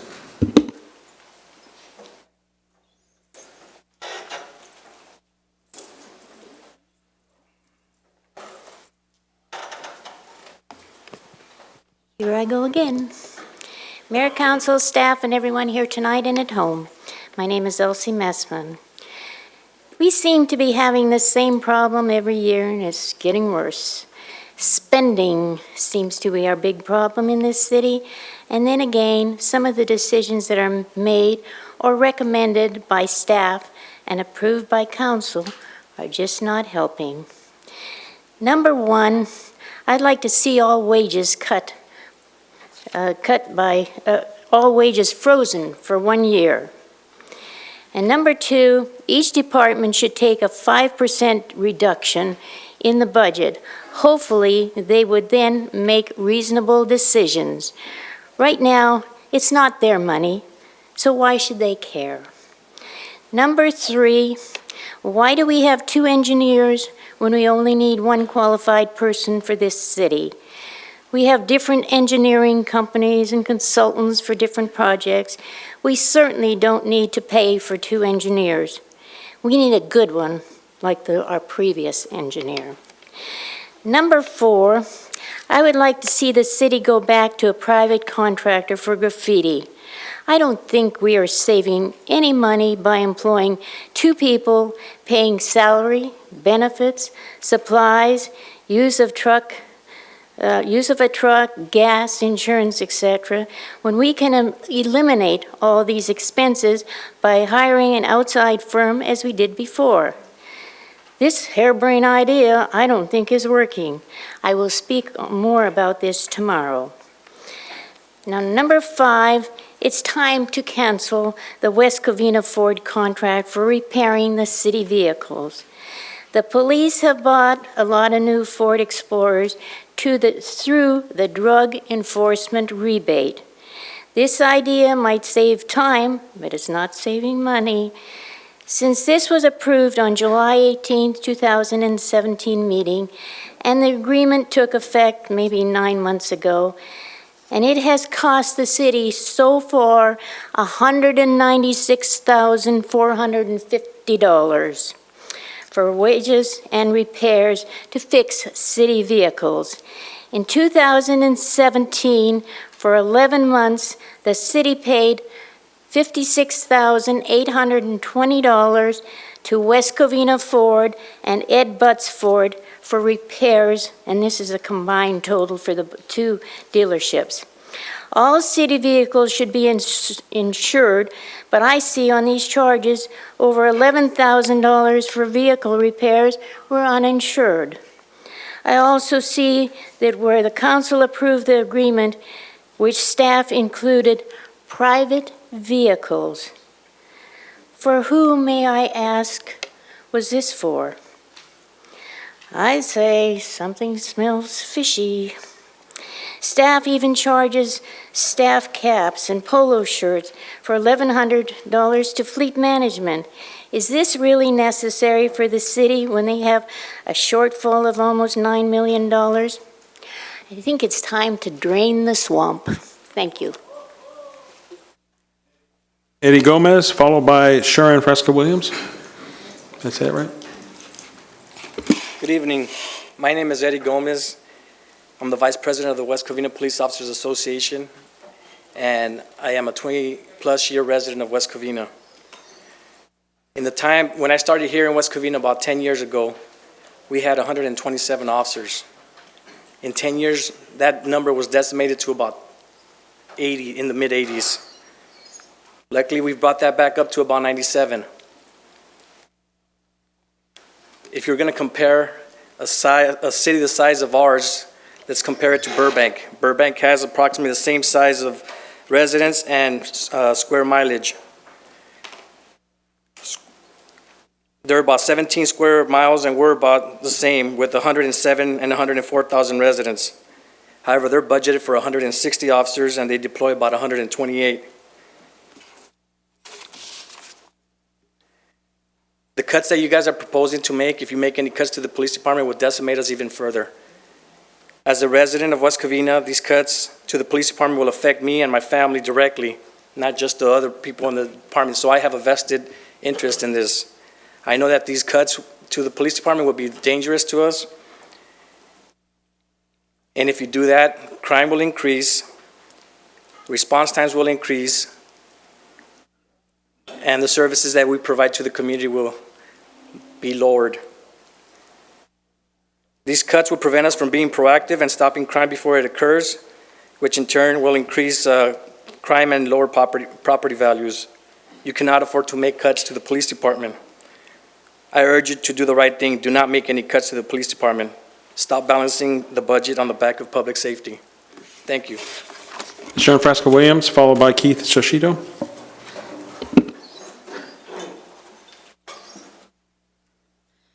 Good evening, Council. Well, I am not a resident of West Covina. However, I spent a large majority of my adult life in West Covina. I still frequent here. I was hired by West Covina Police Department in December of 1981 as a police cadet, fresh out of St. Lucy's Priory High School in Glendora. I knew absolutely nothing about law enforcement, and this department gave me a career. It started here. You have so many loyal police officers at West Covina. When I was actually starting in 1981, I left in 1994 in full-time employment. When I left in 1994, there were 114 police officers on the police department. It was then, as it is now, a full-service police department. I have this really cool little booklet that I made up. Kind of my career at West Covina. I started the mounted enforcement team. I was a DARE officer. I worked in the streets as a patrol officer, though I was a reserve. My full-time title was community service officer here. It was a great place to work. We had really many opportunities. I carried that flag, that West Covina headquarters city flag, in Washington, D.C. for the President's inaugural parade with our mounted unit. 2 officers went back there. I'm very, very proud of the city. I'm very proud of this police department. As a longtime member, I want to bring to your point, don't make cuts here. I can tell you that when I was at West Covina in all those years, I left full-time employment in 1994. I love this city and this police department so much that I stayed on as a reserve police officer until I retired in 2003 from that position. I left West Covina in 1994 because, personally, I was offered more money. by another police agency into San Gabriel Valley. That was my reason for leaving West Covina. But again, my heart was here, so I stayed here as a reserve police officer. I retired from that agency. Had I stayed at West Covina, my salary would have been so low that I couldn't do it. I was willing to drive 33 miles to work for that other city, one way, 66 miles a day. I took my talents there, grew that police department's community relations and crime prevention program, and eventually retired there in July of 28th of 2016. I'm here to support these officers of a new generation. They are working hard for this community. They love this community. Bring this department back to where it was. When I was hired in 1981, we had a tremendous leadership in this city. Craig Meacham was our chief of police who hired me. From then, we had Ron Holmes. At that era, Bob Fast was our city manager, and Jim Starbird was our city manager. Nancy Manners sat on the council, and some other tremendous leaders that led with budget deficits, but were innovative and creative, and their number one priority in this city was knowing it was its police department and its fire department. Public safety always remained number one, first and foremost. The other advantage that their philosophy at that time was to be full service and to give back to the residents. And again, we had a lot of asset forfeiture money coming in at that time. They used it wisely. I don't remember a lot of grant money back then. Somehow the budget was managed to support the police department and the fire department. So I'm here today to ask you and represent the fellow retirees at West Covina. I want to say one thing too. You have the greatest police chief right now, Mark Taylor. I trained Mark Taylor in the jail when I was a cadet. Okay, so remember that, Mark? So Mark and I go way back. This man is so talented. He is the perfect chief that you have for this city at this time and this police department and public safety as a whole. I beg you, give him the tools.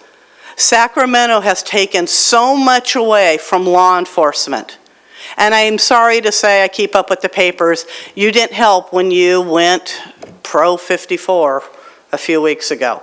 That also hurts public safety, in my opinion. I've seen it in my 36 years working in law enforcement. So please give Mark and his officers the tools to protect this city and its residents. And for anybody that wants to complain about CalPERS, just briefly, I remember when CalPERS was I'm sorry. Thank you.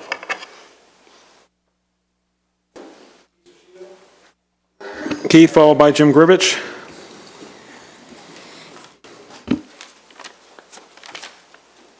Mayor Spence, Mayor Pro Tem Johnson, Councilman Toma, Councilman Wu, and Warshaw, city staff, and members of the community. Keith Shishito, West Covina Police Officer and President of West Covina Police Officers Association. And as a police officer who lateraled here from a different Southern California city approximately 20 years ago, much like many of my coworkers who also were from a variety of cities throughout California and actually out of state as well, we were all drawn here because of the solid reputation of this great organization. West Covina PD is and always has been known as a premier law enforcement agency, not only in Southern California, but throughout the states as well. Our agency is known to employ the very best of the best. An agency that each one of us who came here knew that we can rely on, we could rely on being given the tools and support and resources necessary to do the very best we could while serving and protecting the community that we all are so proud to be a part of.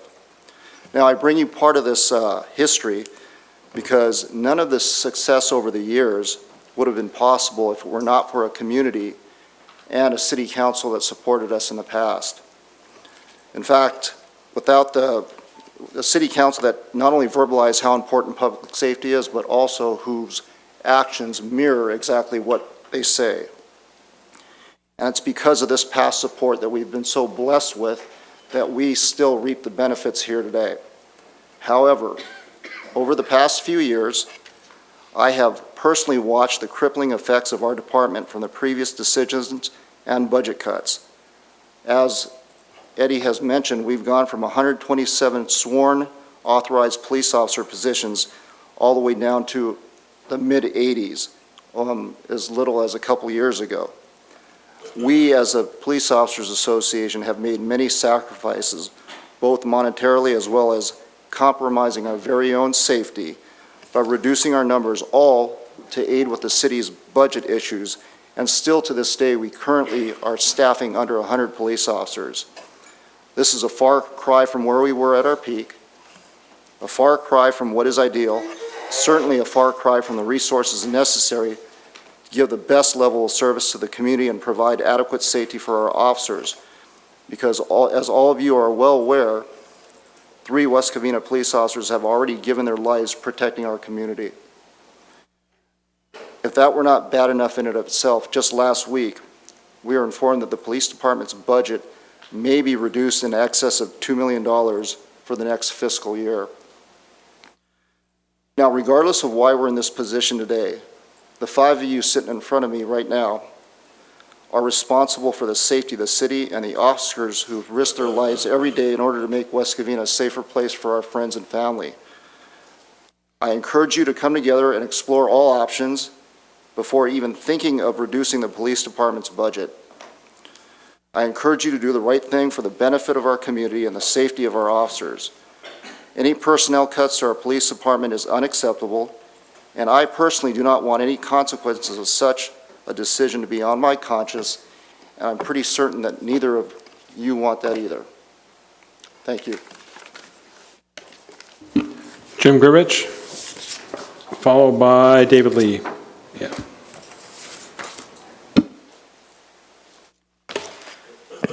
Jim Grivich. I've spoken to you many times before about a specific item that I wanted to bring up one more time.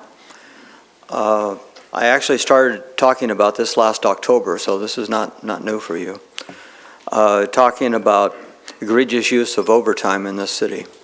And I wanted to give you one specific example. In this last year, you wondered why all of a sudden the expenditures went way over what you thought they would be? Well, I'm just going to take one line item in the 300 pages that constitute your budget.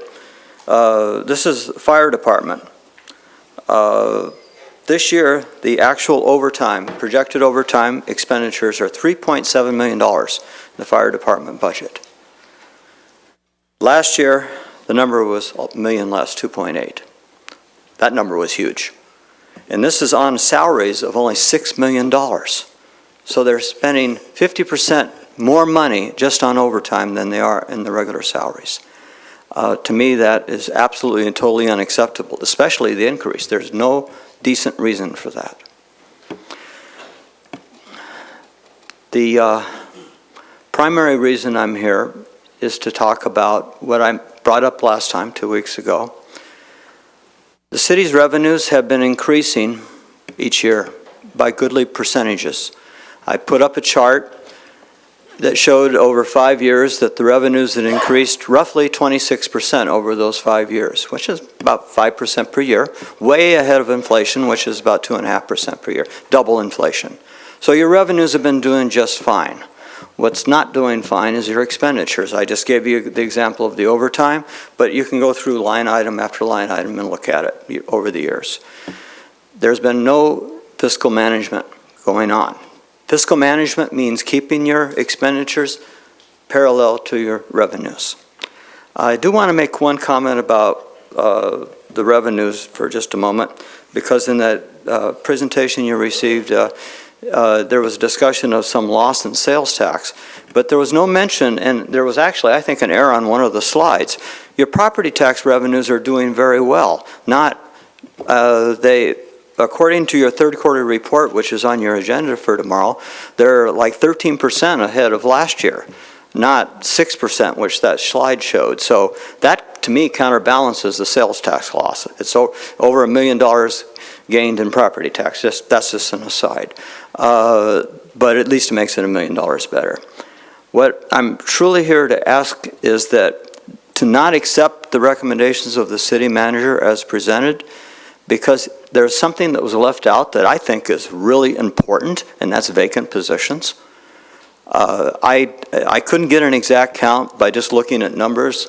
There's nothing listed here saying what's vacant, but it looks like there's roughly 10 vacancies in public safety. And at $250,000 each, that's a lot of money. And it should have been listed on your options. The city council should demand options to look at everything. Vacancies should be looked at as things that could be reduced. That's the easiest thing to cut. Because obviously, if you look at those charts, your choice next year won't be a choice at all. It'll be just straight layoffs. There won't be anything left. And I don't understand why the employees of the city can't see the way the numbers are going. Because that's the way it's going. And there's really not a whole lot of choice about it. When the revenue isn't there, it isn't there. You can't spend money you don't have.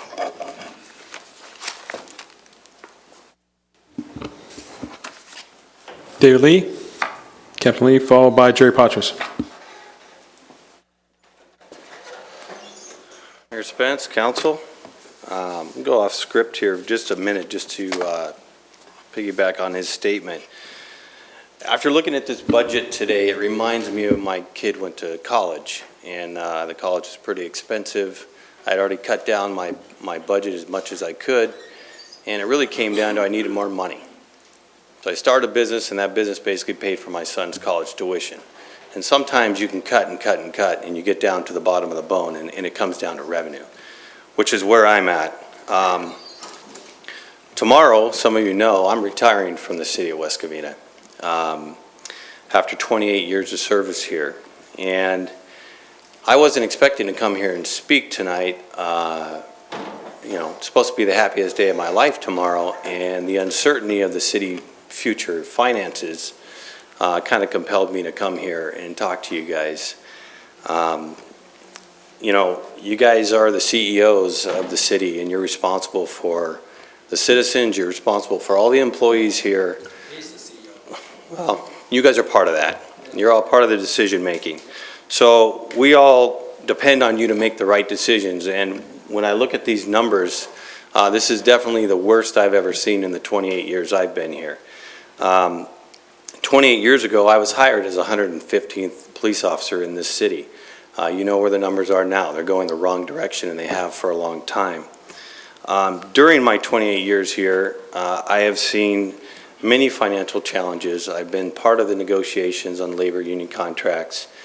And the one thing that we have always done here is nothing.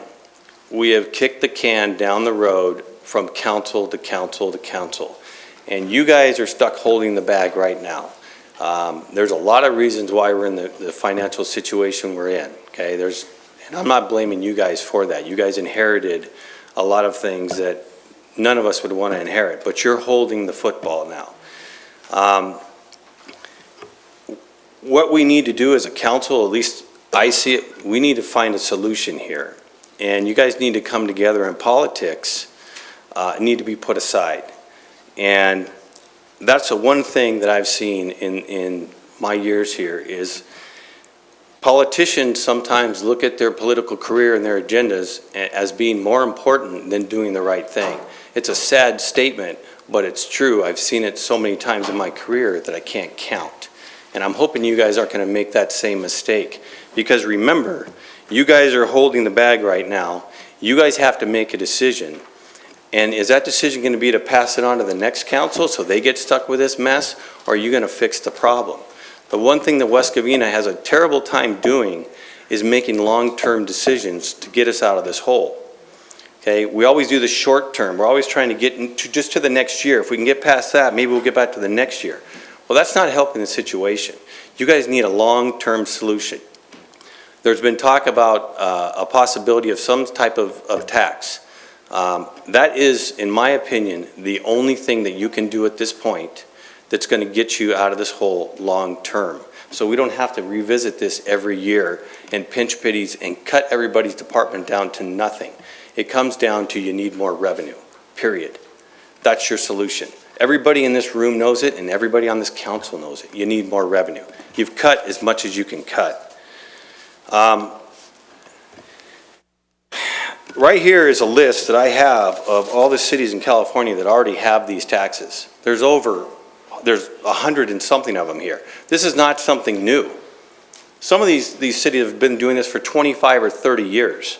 So the fact that we've been able to get along this long without one is pretty much a miracle for being a city with a police and a fire and no tax whatsoever.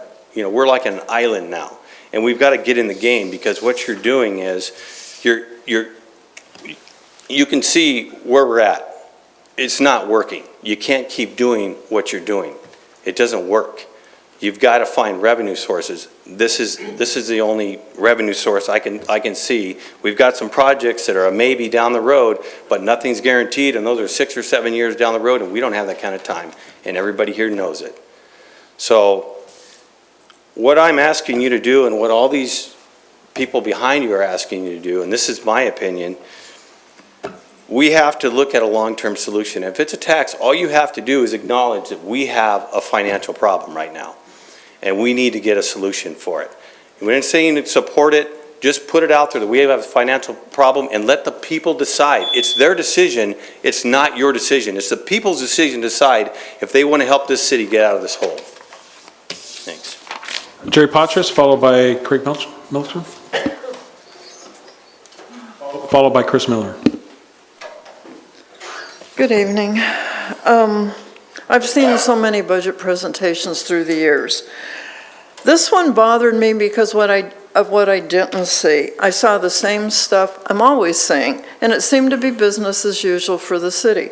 One of the things that really popped out to me, and from my work experience, was the compensation study, a citywide compensation study.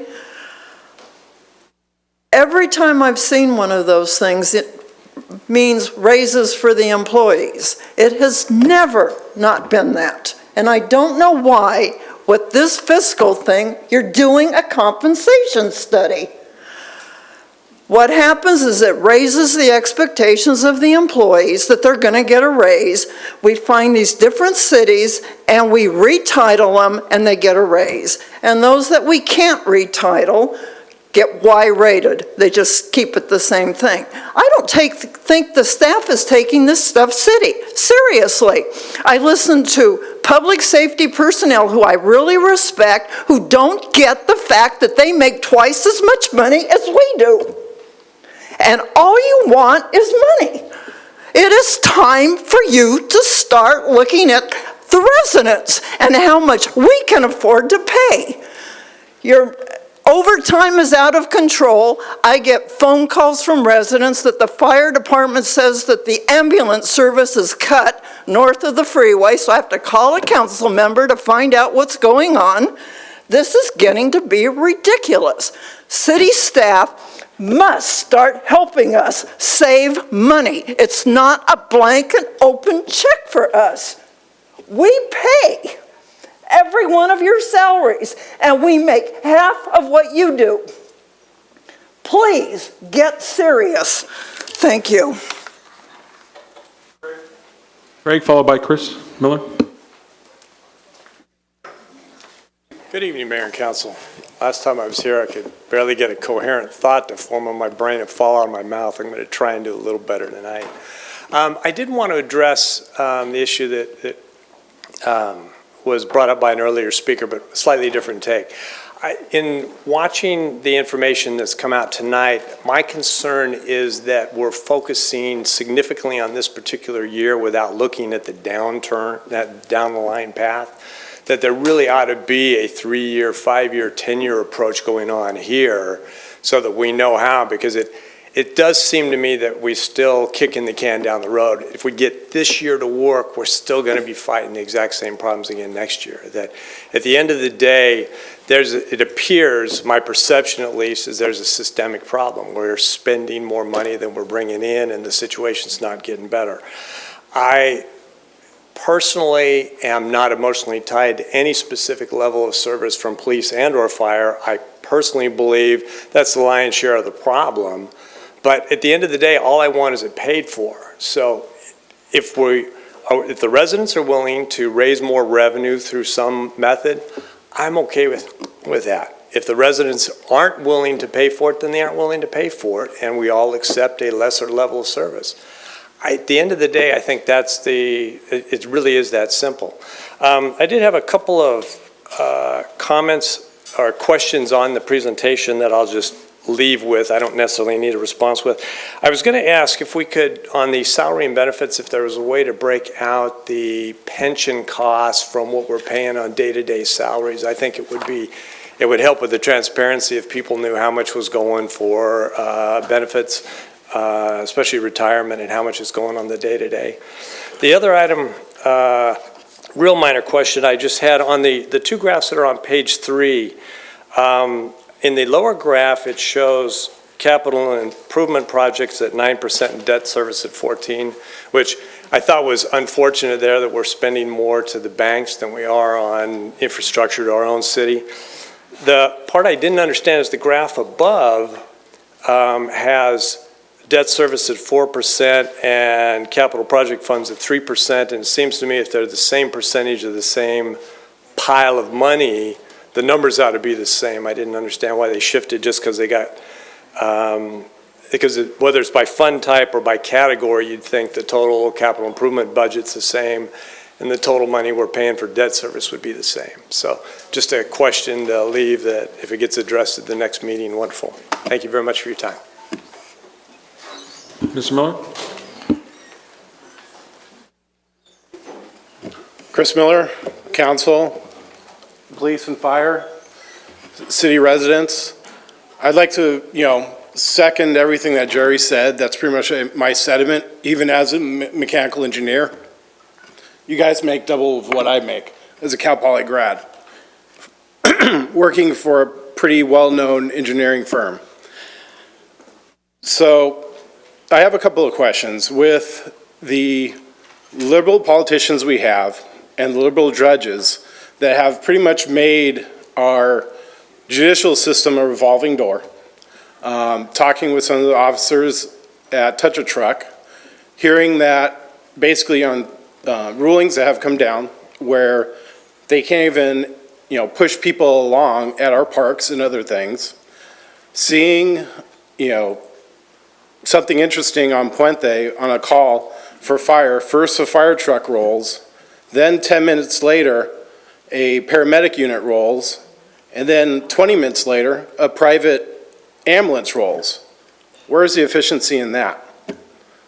There's a lot of things that could be done to, yes, whittle away on the fat that's still on the bone. And basically there's a responsibility throughout, we the taxpayers have to pay for part. You, the fire department and police department and other services have to take a hit. In the private sector, if this was happening, everyone takes a cut or they're laid off. We're at that time. So, I think we need to look at this holistically, both at making things leaner in the fire department and possibly the police department. We don't need a fire truck rolling everywhere. I don't care what the union says.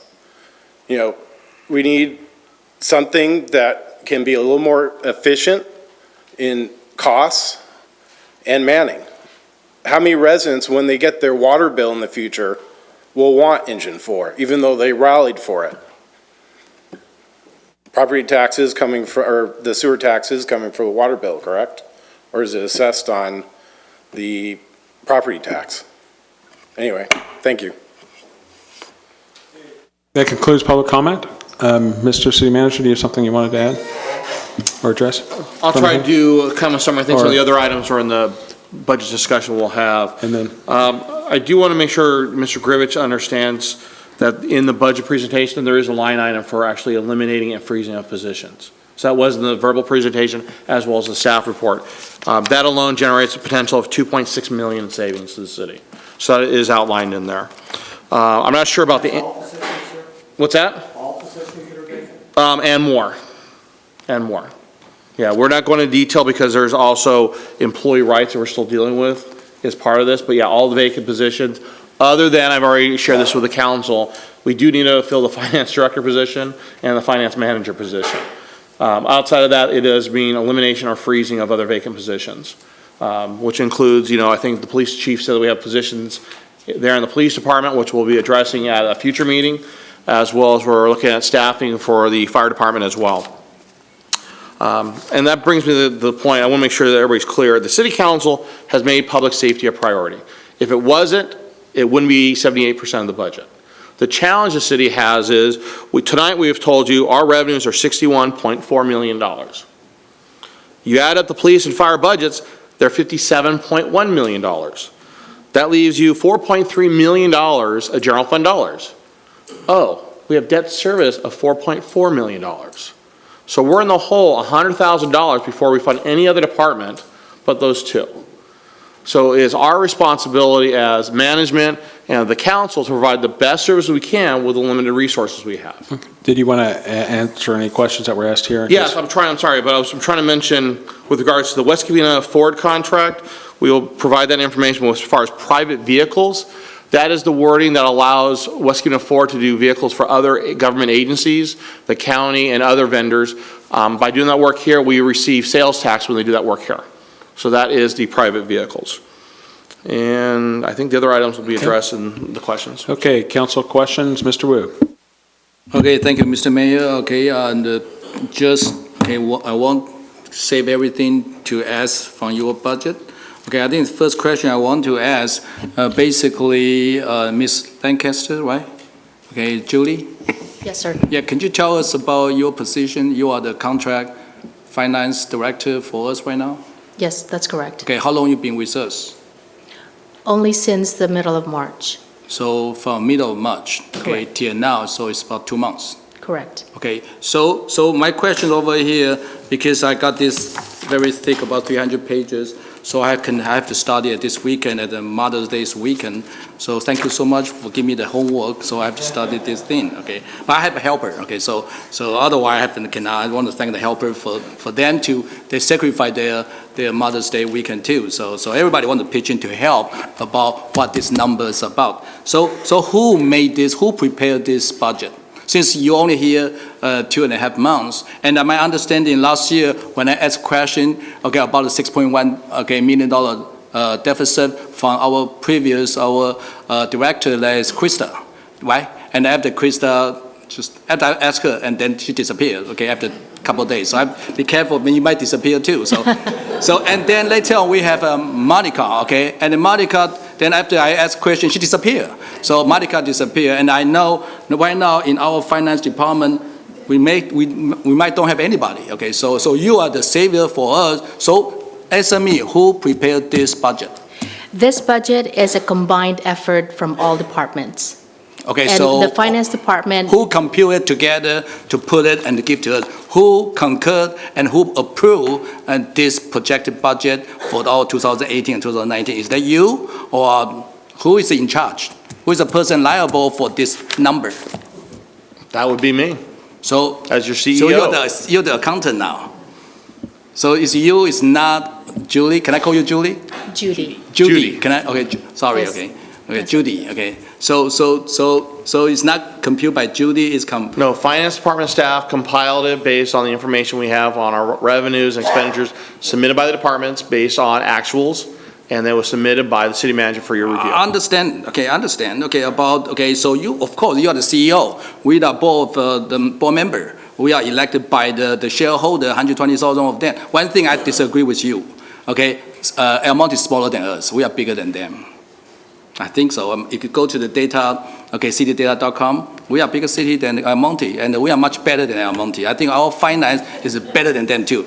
West Covina is better than any other city. But I think our finance, okay, I need to question you regarding, okay, a couple issues. Okay, if you go to your, okay, and okay, on this page with a beautiful graphic you give to us, okay, and on the page, okay, you show us, okay, how much we bring it in, $60.1 million on general fund, and then we have expenditure $69,420,000, right? So you tell us you have expenditures $69 million. You prepare this, right? So you should know, okay, this number. Yes, sir. Okay, Yes. so if you go to the page 35,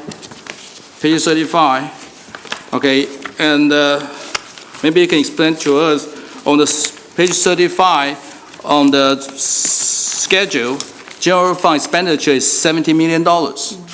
So this discrepancy, you have a 69,420, but on your general fund, over here, 2018, 2019, project budget is 70,468,677. So what is number, why on your, okay, projected number on here, so which one is the right number? $70 million or $69 million? Okay, the $69 million is expenditure for operating, and there's $1 million for non-operating expenditures, which equals to $70 million. So this $70 million, basically you have additional sequel is not including in this operation. That's what you say, right? So these two numbers different, then you have some of the detail for us to showing what the discrepancy, the difference about. Okay, so the page that you're looking at, This one. Councilmember Wu, yes. Yeah, this one. The one that says expenditures, $69.4 million. If you just go down to 1, 2, 3 line items down there, it says non-operating, there's $1 million. Those are for non-operating expenditures. So you add So you add them both together, and that's $70 million. So you add together is 70,468.677? Correct. Okay, so where is the number you're talking about, $1 million? What, unassigned, fund balance? Where? Non-operation, where? Okay, so you basically, you add, okay. Nobody's looking. Okay, 69420, I bring the calculator, okay. Okay, it's 3, okay, 9, 8, plus, okay, 1048, 279. So 7046,867. 7046,867. Yep, okay, that's the right number. Thank you. Okay, so you passed the first one. Thank you very much. Okay, don't disappear on me, okay, please stay, okay. So next one will be on the total capital projected fund. Okay, you over here on the page, okay, on our budget, okay, 25, next to 25, okay. Okay, you go to the total debts, okay, capital projected fund, okay, and over here 2018 and 19 is 229776. And if you go to the page,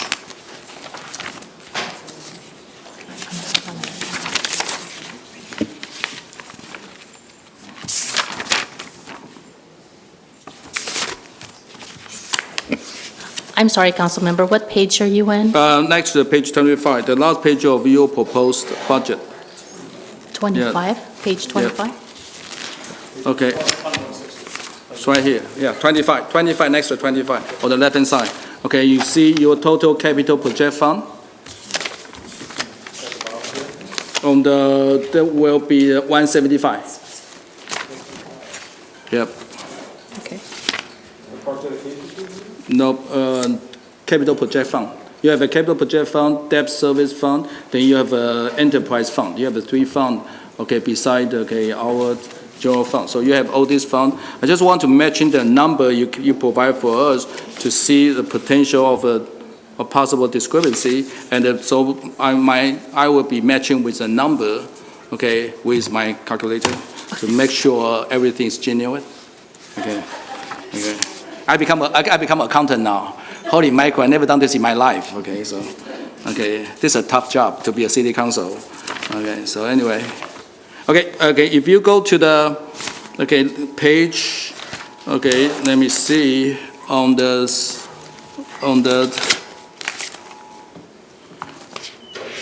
okay, let me see.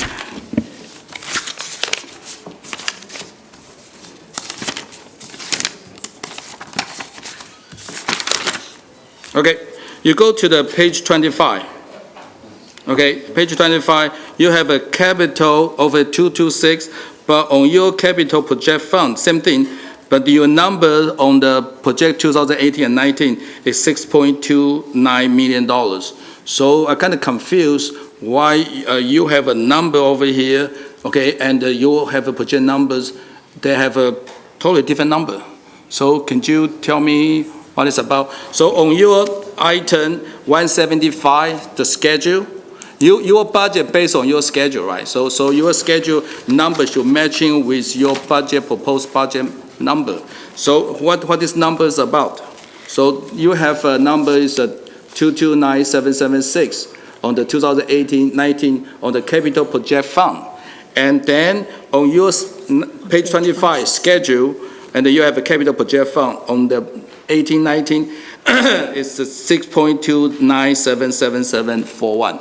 So you have two different numbers. So I want to see where this number coming from, how you compute, why the number is different with the projected number, and then you have.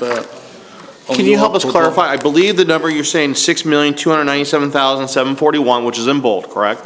Yes, on your right-hand side, on page 25. Yeah. So you add up all the items above that, that gives you that number. So how about on here, on the budget, you have 2018 and 19 proposed, then your numbers of capital fund is what? Is Before we move on, are you okay with those, 229? understanding those revenues? So you understand the revenues No, I here? just want to see, I want to see the number, why this number is different. Okay, if you give us a number, if a schedule, and you go to over here number, they should be matched, right? If I read in my company number, then I want to see the number is matching. So this is one thing I want to understand where this number. But what I'm trying to get to is first is, you're saying these numbers add up. Okay, where's the number you say is different? So right here on the 2018 numbers. When you go to fund balance, yeah. Yeah, right here. He's talking about the fund balance. Fund balance? The fund okay. balance numbers don't match the capital And then it doesn't number. match, okay, and then you have a debt service fund, it's a 4.4, then you go to your debt servicing fund, it's 5.3. So you have a capital project fund, is 6.2. So basically, and then you go to the next page, 26, you have enterprise fund is 1.7, and on your proposed budget, okay, your fund is 1.29. So I don't know which one is you want to based on the budget or based on that. Councilmember Wu, can I just look at the pages that I know that I'm following with you? Yeah. Okay, so on page 24, is that what you're asking? Page Correct. 24? Correct. There is a non-operating revenue of $2.1 million? Is that what you're looking at? So I'm looking at 229,000 on your operating revenue. Is that the same thing or proposed over here is $6.2 million? So what is number? Oh, okay, I see. related? Okay. You got it, right? Okay, I got it. Thank All you. right. Okay. See, your number over here and your number over here should be matching because your budget based on your schedule based on your balance sheet. Okay, and right now I haven't seen the balance sheet, but I based on the trust. Let's see your So what he's schedule. saying So your number should be matching. This here.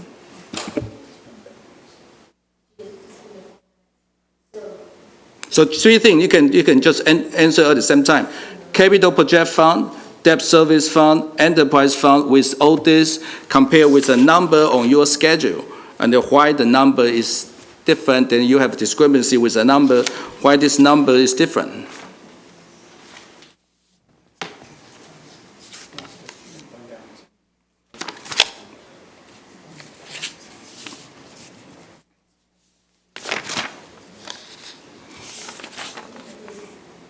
All right. Go ahead. Let's just look at the operating revenue for right now, the revenue portion of it. So on page 25, under the column 1819 proposed budget, Yes. when you say total capital projects, and if you move all the way down to the last column, you will see $6,297,741. Is that what you're looking at right now? Yep. Okay. Which column? The last column. Yes, it's a 6.29, yes. Yeah, 6.297. And And if how you about look here? at page 24, Yes. and you look at the capital projects, total capital projects, there's the second column that says operating revenue, $229,776. You add that to the 5th column that says non-operating revenue of $6,067,776. 6,067,965. 6067965? Right. You add those two together, that will give you the amount of 6297741 on your page 25, 1819 proposed budget column.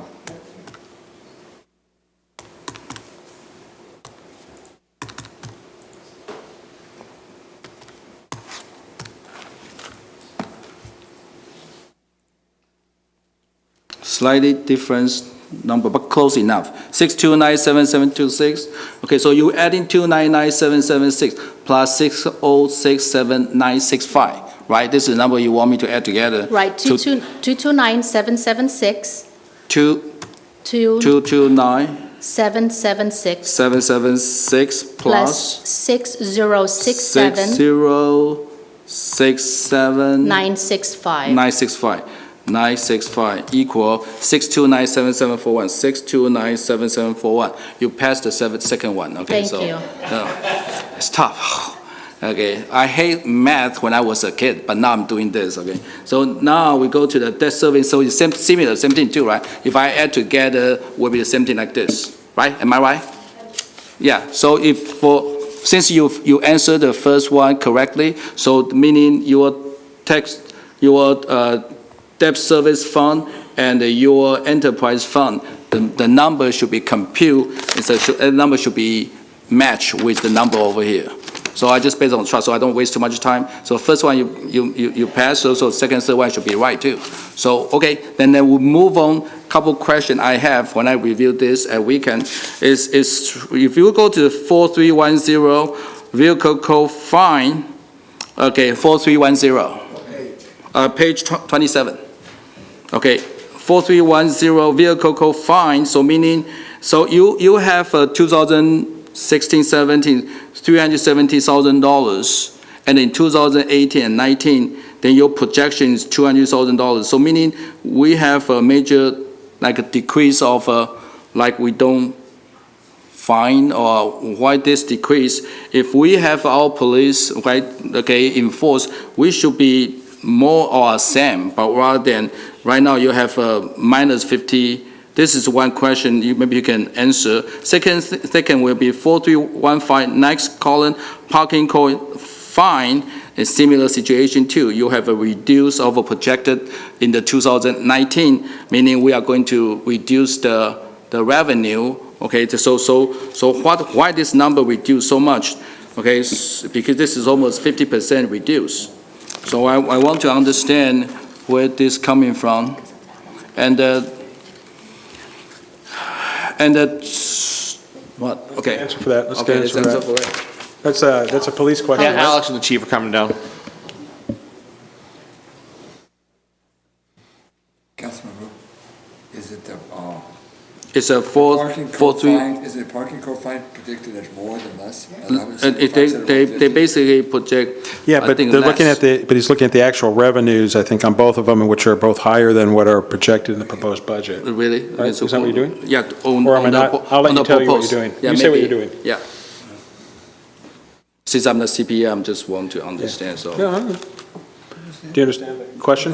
Yeah. You're asking why vehicle code Okay, fine yeah, revenue is decreased. your project revenue is reduced, so how can that be if we are going to enforce more? So what happened over here? So give me some answer for this. Yes, the cadets who focus on parking enforcement are not fully staffed. The OTS grant-funded DUI officer focuses on DUI. It's only been in effect for 6 months. We hope to get more revenue in the future, but if that position goes away, we will not. Our officers are responding from call to call and don't have as much proactive time to do traffic enforcement, and our traffic unit is down to 2 motorcycles. So in general, the moving citations are at a number that's less than in years past.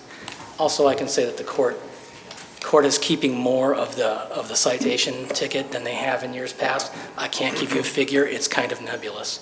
I can just note that. But this is their projected revenue that you think about this will be less than before. Because if you see as 2016 and 2017, okay, that's last year, now it's 2018, you have a revenue $330,000. Now you project 200. So meaning when you project next, okay, this year, next year, will be less, much less than last year.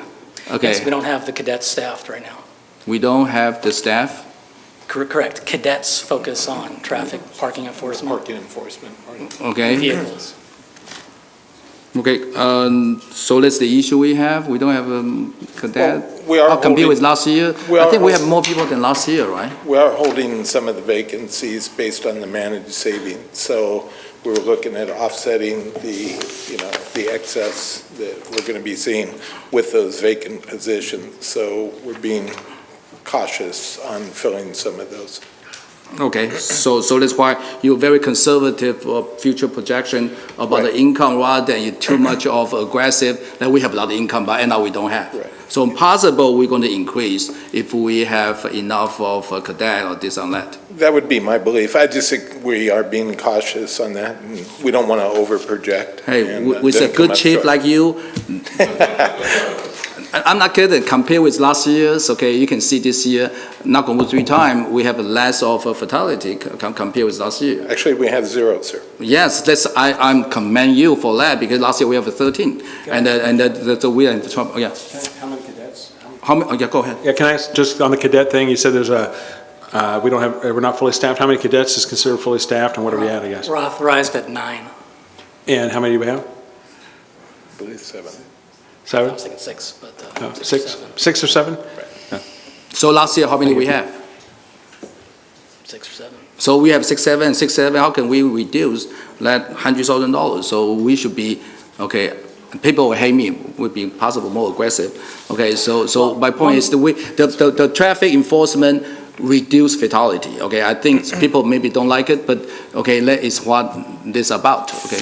Just one of the other things I would like to comment on is, so last year with those fatalities, a majority of our traffic units' time was caught up in investigating those incidents. True. So that takes them off the street to be able to generate more revenue by traffic. Exactly, and maybe you can answer me on the park code fine. Okay, the park enforcement sensing issue too. You have a major reduction for $100,000 projection. So there is some kind of okay, in Temple City, I get fined sometime okay, I forgot, okay, and they fine me. So I contribute to their city. So same thing too, maybe we have the same issue over here to make sure that the co-enforcement, okay, for to get that thing. Okay, so you, again, this is just a very conservative estimate. It is. I do have Okay. one addition. I mentioned this OTS grant, this Office of Traffic Safety grant. We had one that ended into 16-17 that was overtime for traffic enforcement. That grant ended. The bump you saw, the one-year bump in 16-17 actual revenue was partially related to that grant. That grant is over. We have another grant that currently focuses a DUI officer, but it's only 6 months in, and we haven't realized the revenue. It hasn't shown up yet. Mm-hmm. And It's not traffic enforcement. It's not traffic enforcement either, it's just checkpoints, right? No, It is checkpoints? It is traffic It is traffic enforcement too? Oh, with cool. checkpoints. Oh, with checkpoints. Only It's 2 combined. checkpoints. Right. But if that position goes away in September, when the grant ends, this number will continue to stay low. So there's been a bump twice for 2 grants. Got it. Okay. Basically, it's up and down, but you prefer to choose the low end, so you don't have a kind of over budget yourself, so you want to conservative the revenue. I understand. I would do the same thing to make sure the minimum, you don't get too optimistic that I'm going to have so much money and you want to spend that much, so you want to reduce. So in that way, hopefully in the future, if you do have a foresight, then you have more revenue due to enforce, okay, and make sure people obey the law, okay. Thank you so much, okay. Appreciate. And the next question for you, that will be on the 4647, okay, and miscellaneous reimbursement. And the same thing too, in 2013, and we have 171, then project in 19, we only have $10,000. So why such a big, okay, reduce the revenue coming in? Since in page 28? Page 28, 4647. The number 4647 miscellaneous reimbursement, okay, and you have a 2016-17, meaning last year, you have 171,7 $142, and the projection is only $10,000. So meaning we are going to reduce for this miscellaneous reimbursement, projection will be nothing. Okay, so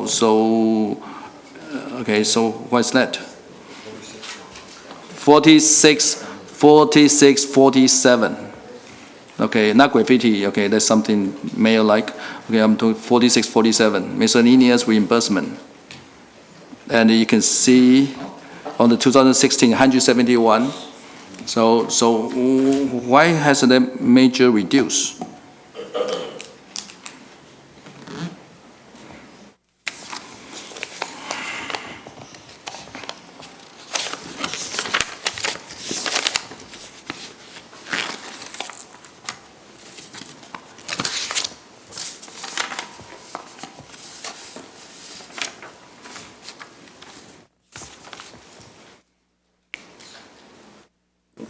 If you cannot answer the question, it's okay. Okay, you can later on. Okay, I don't want to take too much time. We have the answer for you. Okay, got it. Thank you so much. So for 16-17 actual revenue, these are actually reimbursements. So actual expenditures need to be incurred before you can get a reimbursement. So for 16-17, we got reimbursements for legal expenses and also for strike team.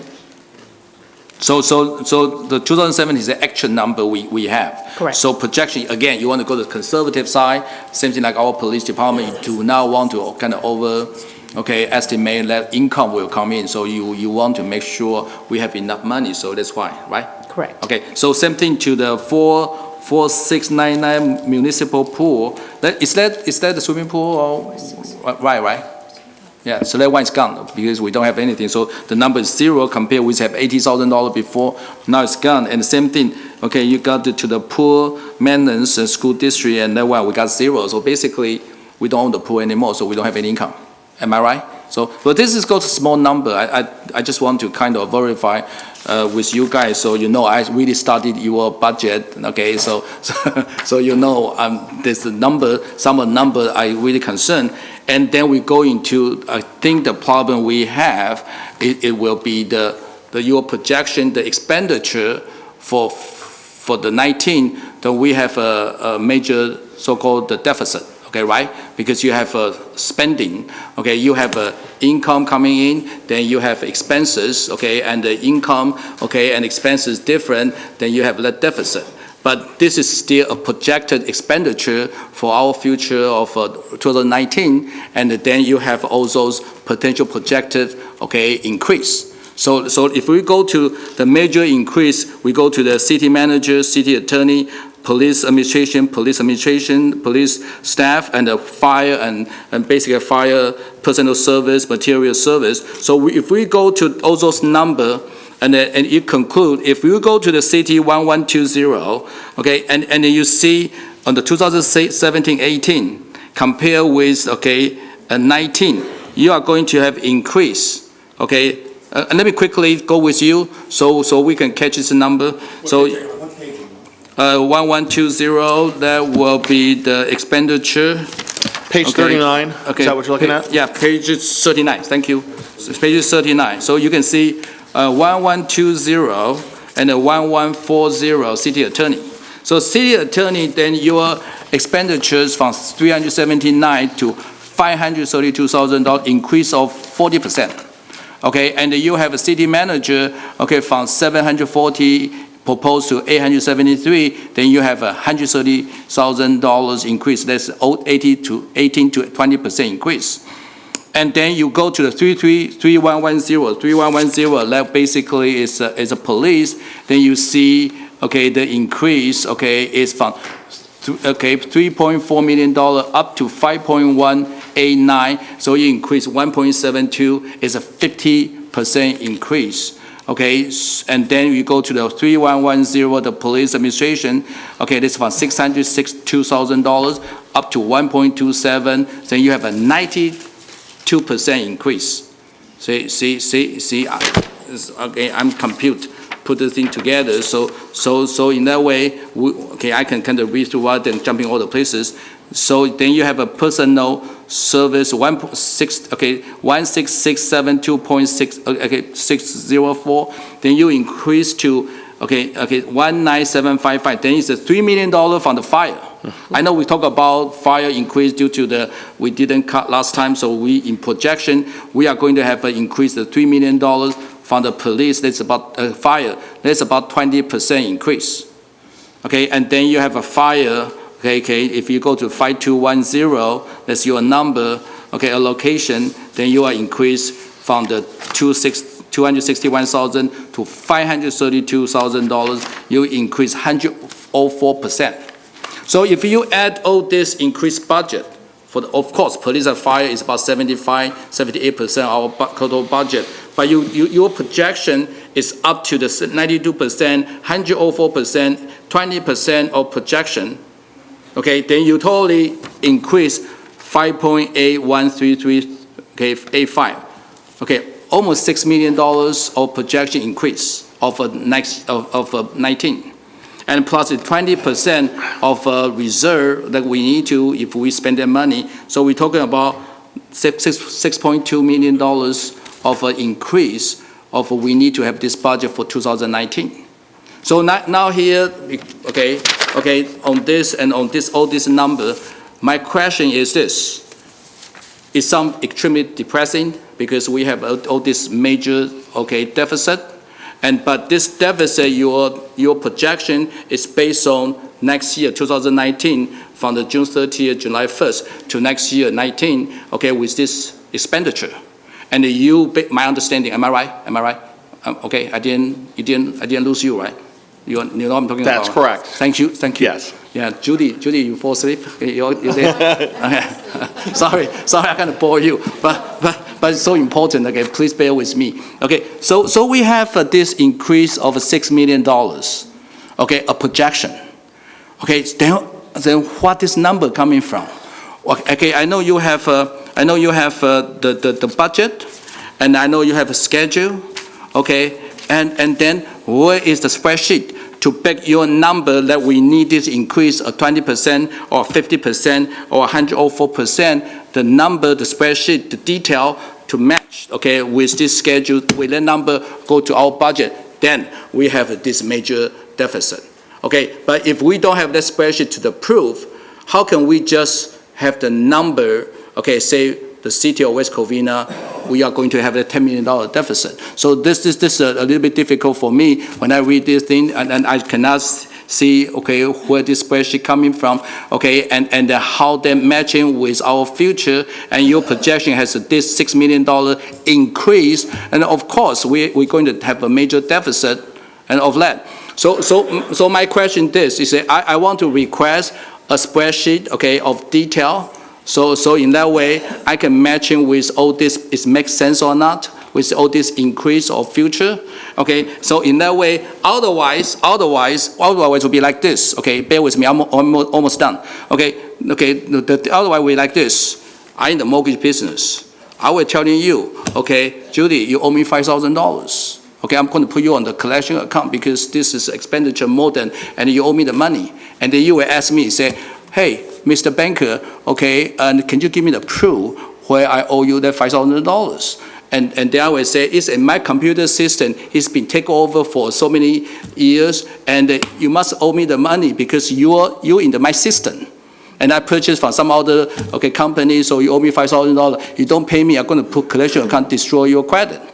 Then you will ask me, provide the proof. And I can even give the proof. So I need the proof of the detail to see what this expenditure, where it's coming from, then we can make a genuine, credible decision. Let this is genuine, right expenditure for $6 million, increase for future. Otherwise, just like last year, I told Krista already, I will cut nothing till you give me the detail of spending. You don't give me the detail of all this spreadsheet and detail where's number coming from, then again, this is a look good budget. It doesn't mean nothing to me unless we see all the detail make sense or not. So anyway, this is what my and the request and statement for you, the city, have to provide those expenditure spreadsheet, okay, and to us. And not only that, I want to know what kind of system you are using it to compute, okay? What the standard operation, okay, the system you using it to get all this number. Will this number has some kind of wrongdoing, okay, or some mistake? So create that we have this, okay, some kind of deficit, and we always thinking about we have a deficit, so we have no choice. We have to raise the hike the taxes so we can protect our public and safety. So the one thing is this: we get a genuine, okay, number. I cannot give you a genuine, okay, decision, okay, because everything tilted based on the not credible, okay, of your budget. So again, I'm not saying your budget is not credible. I'm saying we need a proof to see the detail. So in that way we can match in that way your projection $6 million increase is genuine and it makes sense. Okay. Otherwise, I really have a problem. Go ahead. Sorry. Councilmember Wu, what we have given you, which is about 300 pages, those are just summaries. So for every page, that's a summary for a division. So what we have is for every line item that you have on, let's just pick a department, the ones that, yeah. For every line item, there is a backup for that. And as an example, if we were to take community services, this is the backup for just community services for each line item for just one department, and this is just maintenance and operations. And then personnel. I don't want to cut you off, but Mr. Wu wants that backup. Okay. So if there's a way to provide that, can we do it by PDF? Yes, okay. And Can we do it by PDF? Yes, okay. PDF to the entire council, the backup of all that, that's what he wants. Yes. As well as the system that developed it. Yes, and I remember last year's, okay, I think 5-0 we approved, we want a detailed budget, okay, and we never received the detailed budget, okay. And again, as I remember, we have that, right? We have a 5-0 approved. No, it was a 3-2 approval on the budget last time. Okay, so anyway, I think about for me to decide, I really want something to back this number up to see at least, okay, we can have this genuine. Of course, I will have my auditor and this help me to review it, okay, because they are more professional than me. So anyway, okay. Okay, so how long will it take for us to get all that back up, do you think? PDF form? We can give it to you tomorrow. Okay, great. Okay. Great. Nice. Any other questions, Mr. Wu? I'm done. Does anybody else have any questions? No, not after that. Okay, well, what we originally were going to do is if you could turn to page 7, we're going to go through some of these and see if there was consensus on any of these to go forward as we go forward in the budget stuff. Item number 1, which is a business license tax ordinance. There was a vote at our May 1st meeting, a 3-2 vote, to authorize the city council to go forward with that. That actually takes 4 votes to place on the ballot. So I didn't know if the council, if there were 4 votes to go forward. In my view, we should not have the council go through doing the language if there's not going to be 4 votes for it. I don't know what the council thinks about that. I mean, it just seems like it'd be a waste of legal fees to develop a tax if it's not going to be approved because there's not 4 votes. So unless I hear there's 4 votes, there were 3 votes for it before. Mr. Wu, have you changed your mind on that? Or, nope. So I think we don't have to go through the expense of preparing that. The business license commercial rental cleanup, that's not an item needed for approval because that's already been approved. Is that correct? It is. We're just looking to make sure that we can put that assumption in there. Some of these are assumptions that we just want you to be aware of as we move forward. Yeah, is there a charge, a sports group? Is there a consensus of 3 people here that want to charge youth groups for field usage and lighting? Anyone? Anyone? Mr. Toma?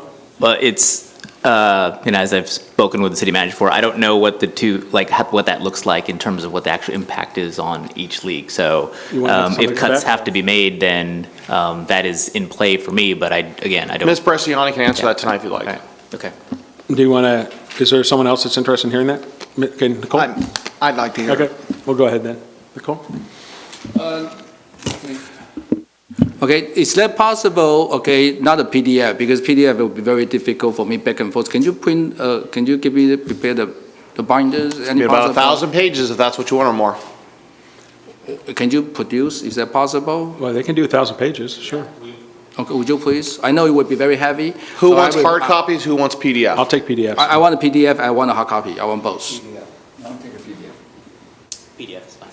Okay, so print out one copy for Mr. Wu. So if they're very heavy, I will find a helper to move the boxes. Okay, let's go to back to the charge of sports groups field usage. Ms. Bresciani? Sure. So the assumption about the revenue on sports field lighting comes from the fee that would be generated if we just took our current fees without raising those. That's $20 per hour for lighting and $20 per hour for field use. So saying that it would just be, yes, when we did the analysis, I think it was over a year ago when we were looking at this item last budget cycle, and there's an assumption in there that in addition to straight revenue that we would realize from actually charging our user groups, we would also realize a revenue savings. We wouldn't be spending the money that we're spending right now on utility costs, and we would also be able to rent out those sports fields to other groups that are looking for space when we were not. So it would be more of an efficiency in addition to an actual revenue savings. So we have approximately 3,700 participants in all of our sports council groups. So if we just took the cost of charging it off, the $250,000 to each person that's in our groups, that would be $67 per person. So clearly that's not what we're advocating. What we are advocating for is that you are more appreciative of something when you pay for it. And I'm not saying that what we've done in the past is wrong. I'm not advocating that we don't have youth sports groups. I coach, I ref, my kids are in sports. It's phenomenal. However, we need to make sure that, when we're going by Shadow Oak at 10 o'clock at night, there's nobody out there, but yet the lights are on. The residents call, they complain. Lo and behold, nobody was using it. They don't call, they don't communicate. So we're trying to get control of the light system. So other cities do charge, whether we charge a $5, a $10 administrative fee on top of their registration and charge for lighting. Other cities do charge for lighting. So it has to do with what the value-based system is for this council. Staff is going to do whatever council would like. If council wants to continue to not charge, that's your prerogative. And so we just look for direction. Mr. Warshaw? So if you're looking at a $250,000 savings overall, not just the charge, what is your recommended charge to get that $250,000? My recommended charge would be to charge $5 to $10 per registration on our registration or youth groups, and then to charge for lighting. So whether that be the $20 per hour or whether that be a reduced rate to our user group, our sports council user groups. I want to make sure I'm clear on this. Our sports council user groups are the ones that receive subsidy because they're in sports council based in West Covina. That does not count travel ball. So we have travel ball that's based out of West Covina. That would not apply to them. Questions on that? What's the council's pleasure? Move forward with that or not? I'm not ready to make a decision. I have some question. Okay. Mr. Wu? Yeah.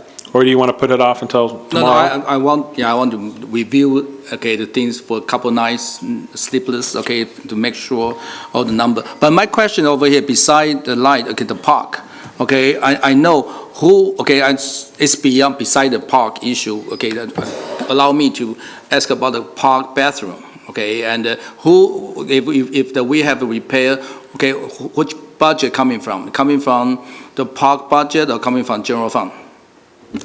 The park restrooms come, if you're talking about a regular maintenance item, that comes from the public works budget. Yes. But if you're talking about an actual overhaul, that's park dedication fees. So we would be looking at doing something like Measure A funding, if we wanted to allocate restrooms to that. Although we have a priority list of the projects that the community recommended, but those are various park funds. Got it, because I have so many people, complaining about bathroom. I hope, beside the light, we want to charge people in the future, because we want to balance. So just again, just like we need picking on resident here, anything you go, you have to pay. So and how they're taxpayer, they pay so much taxes, and now everything they touch, then we have to pay. Like we have to charge them to use the park, we have to charge them to use this and that, and I feel like in the lobby, anything you touch, you have to pay. So let become a issue, okay, and we don't provide a service, we just try to kind of nitpicking for our residents. This is one issue. And at the same time, if we have a genuine, like my office bathroom in our park, I think maybe our resident will need to pay additional something, but we need to provide something, okay, at least is presentable in our park. Well, we do have budgets appropriate in this CIP to do upgrades to the restrooms, but they won't be ever to the caliber of your restroom because they get vandalized on a regular basis. So yes. We don't want to put televisions in our restrooms either. Maybe we can get someone to vandalize Mr. Wu's But at least bathrooms. it's kind of at least presentable, people can use rather than totally cannot be used, okay? Okay, on that item, I think we'll bring it back, because I think there's at least 2 council members that are interested in that, at least looking at that, so we should bring that back. Technology fee, do you want to explain what that is, Mr. Freeland? Certainly. So what we've seen in some other communities here, and I'll use the example of Pasadena, they charge a technology fee when people process a building permit. It's based on 1/2 of 1% of your assessed value of the year improvements that you're doing. And so we believe that based on the assessed value of improvements done here in the community, to pay for everything from computers to the online permitting system that we wish to get to, that would be generally about $230,000 a year. Does that require a vote of the people, or is that something that can be done through a fee you study? A fee you study? It is a fee study, yes. Where's the council on that? Mr. Thomas, fine. Mr. Warshaw, is it 3? Kind of. Mr. Johnson's fine. Mr. Wu? There's at least 3. So go forward with that. Towing Industries, that obviously I think is just for information because we obviously can't control that. I just want to bring back, we had that in the budget this year because of some certain circumstances. We're hoping they're open by January of 2019 now. Now, I do want to make a comment on this and see if the rest of the council agrees or not, is that sometimes Planning Commission goes dark during the summer, or, you know, stuff gets delayed because of the timing with that. I don't have a problem with Planning Commission or planning doing special meetings or making sure they meet in order to make sure some of these projects get done and they don't have to wait a long period of time. I mean, so I don't think, does anyone have a problem with that? I mean, because I hate hearing it's going to take 4 months because of the cycle for, you know, stuff to get stuff online. But a lot of those times, because of public hearing notices, you have to have things out there for 30 days and that too. So, but we already talked to staff about trying to expedite some of these other projects. Yeah, but I think during the summer you guys do go dark, don't they? Planning Commission go dark? Maybe for a meeting. They usually go dark because they don't have anything on the agenda. Yeah, well, maybe, yeah, but I just think we need to expedite stuff if possible. Fee schedule increases, Mr. Freeland? Those are our annual increases. We're just letting you know that that'll come back to you in July, but that's the annual CPI increases to all city fees for $113,000. Those are probably going to, those will come back, I guess, and we'll deal with it another time. Crossing guard, share costs. Mr. Freeland, that item. So last year, we looked at going back to the school districts and asking if they would be interested in a shared costs. We've updated the council that, you know, last year there was one school district willing to do it, others fell in line and did the same, and so we're looking to see if the council wishes to revisit again this year, either shared cost or, you know, potentially eliminate the program. What is the council's pleasure? I'm interested in the sharing, see if they want to go back and talk to them about it. Sharing? Sharing? I agree. Okay. Sharing? I guess we'll go to sharing. There's a consensus for that. I don't think it's a city council responsibility. Annexations, South Hills, Shadow Oak, Mr. Freeland? Sure. So there's certain areas, you know, annexation is always a tough one, whether or not you wish to bring in other parts of the community or the unincorporated bubbles of West Covina. And so staff has identified a few areas that could generate some significant revenues to the city. We have 3 areas that we were looking at. One is there's about 4 or 5 homes on Cameron that are completely circled by the city. Under state law, those could be annexed into the city without a vote of the residents. Further on east on Cameron Avenue, when you get to Cameron and Grand, there's probably another 29 homes that are serviced here by the city that are in the unincorporated area as well. They go from, you know, Cameron, both to the south and the north along Grand, over to like Reedy Way in those areas as well. That would take a vote of the residents there to see if they have an interest in coming in. Typically what will happen is those parts of town are being serviced by our police and fire if there's an emergency. Now, if it's just a matter of taking a report, county sheriff would go out there to do the report. But if there's an emergency, our officers would probably be the first to respond, so it's really not an impact on our services. Plus, for the most part, they're using our parks, our city roads, and everything as well. And then on the south side of the community, on Nogales and La Puente Road, they're on the southeast corner. There's a shopping center there, as well as about, I believe, another 200 homes in there as well. That would not be a drain on these fire services. Station 5 does not have a lot of call for services. It may have a little bit of impact to the police department that we would have to look at. That between those three areas, we would think that well over $100,000 or more per year in property taxes. And all those are without Prop 218 hearings or without a vote of the people? Those two are potentially, the one with the 5 homes is for sure, and LAFCO's initially said that the ones on Nogales and La Puente may not be as well. That is something they would have to do a further study if the city council is interested in. Is the city council interested in that? Okay, there's a majority for that. Transfer fund balance from vehicle replacement fund? Yes, so based on the proposed budget, which includes the fire department vehicle, we have an additional $140,000 in our vehicle replacement fund. If the city council wishes to rate it this one time, that's $140,000 additional that we could save on the general fund. And Warshaw's a no. Are there 3 to look at that? No, okay. Yes, there's 3 to look at it. Okay. Is anyone against the sale of the city successor agency properties, the AAA pad and MLC properties one? Anyone have a problem with that? We've approved them many times before, so, okay. On the cuts, let's start from the bottom up that you have there. First, deal with the reserve issue, right, of 20%? Yes, actually, thank you, Mr. Mayor. Because the difficult financial situation that we're in with the city, we're going to ask for direction from you to allow the city to drop their reserve policy from 20% to 17%. That still maintains the minimum 2 months of revenues that we need to maintain for cash flow, as well as to make sure that we're making our bonded folks happy with us. In addition, it's the recommended minimum reserves that the folks at GFOA recommend. Okay, what is the pleasure of the council? Ms. Warshaw, or? I believe, with the budget crunch that we have now, taking it to 17% is fine with me. Is there anybody else on that? So why you propose? From 20 to 17? From 20% to 17% on our reserves. Is that cover that? You want to cut what? No cut at this time. Right now, we're below 17, so we need to make cuts in that to get back to 20 right now. We're saying let's go back to 17. And there's 3 people who've said that. Is there, okay, because what we'll do is we do need to do a separate report to the council to change your reserve policy. So reserve will be from 20% reserve down to 17%? That is correct. Got it. Okay, I'm okay for it. Okay, more than 3. Number 6 on here is cut commission treasurer, city clerk stipends. It's my understanding we do not currently pay the city treasurer stipend, is that correct? Just not collected? That is correct. And then our city clerk returns it or That is donates correct. it?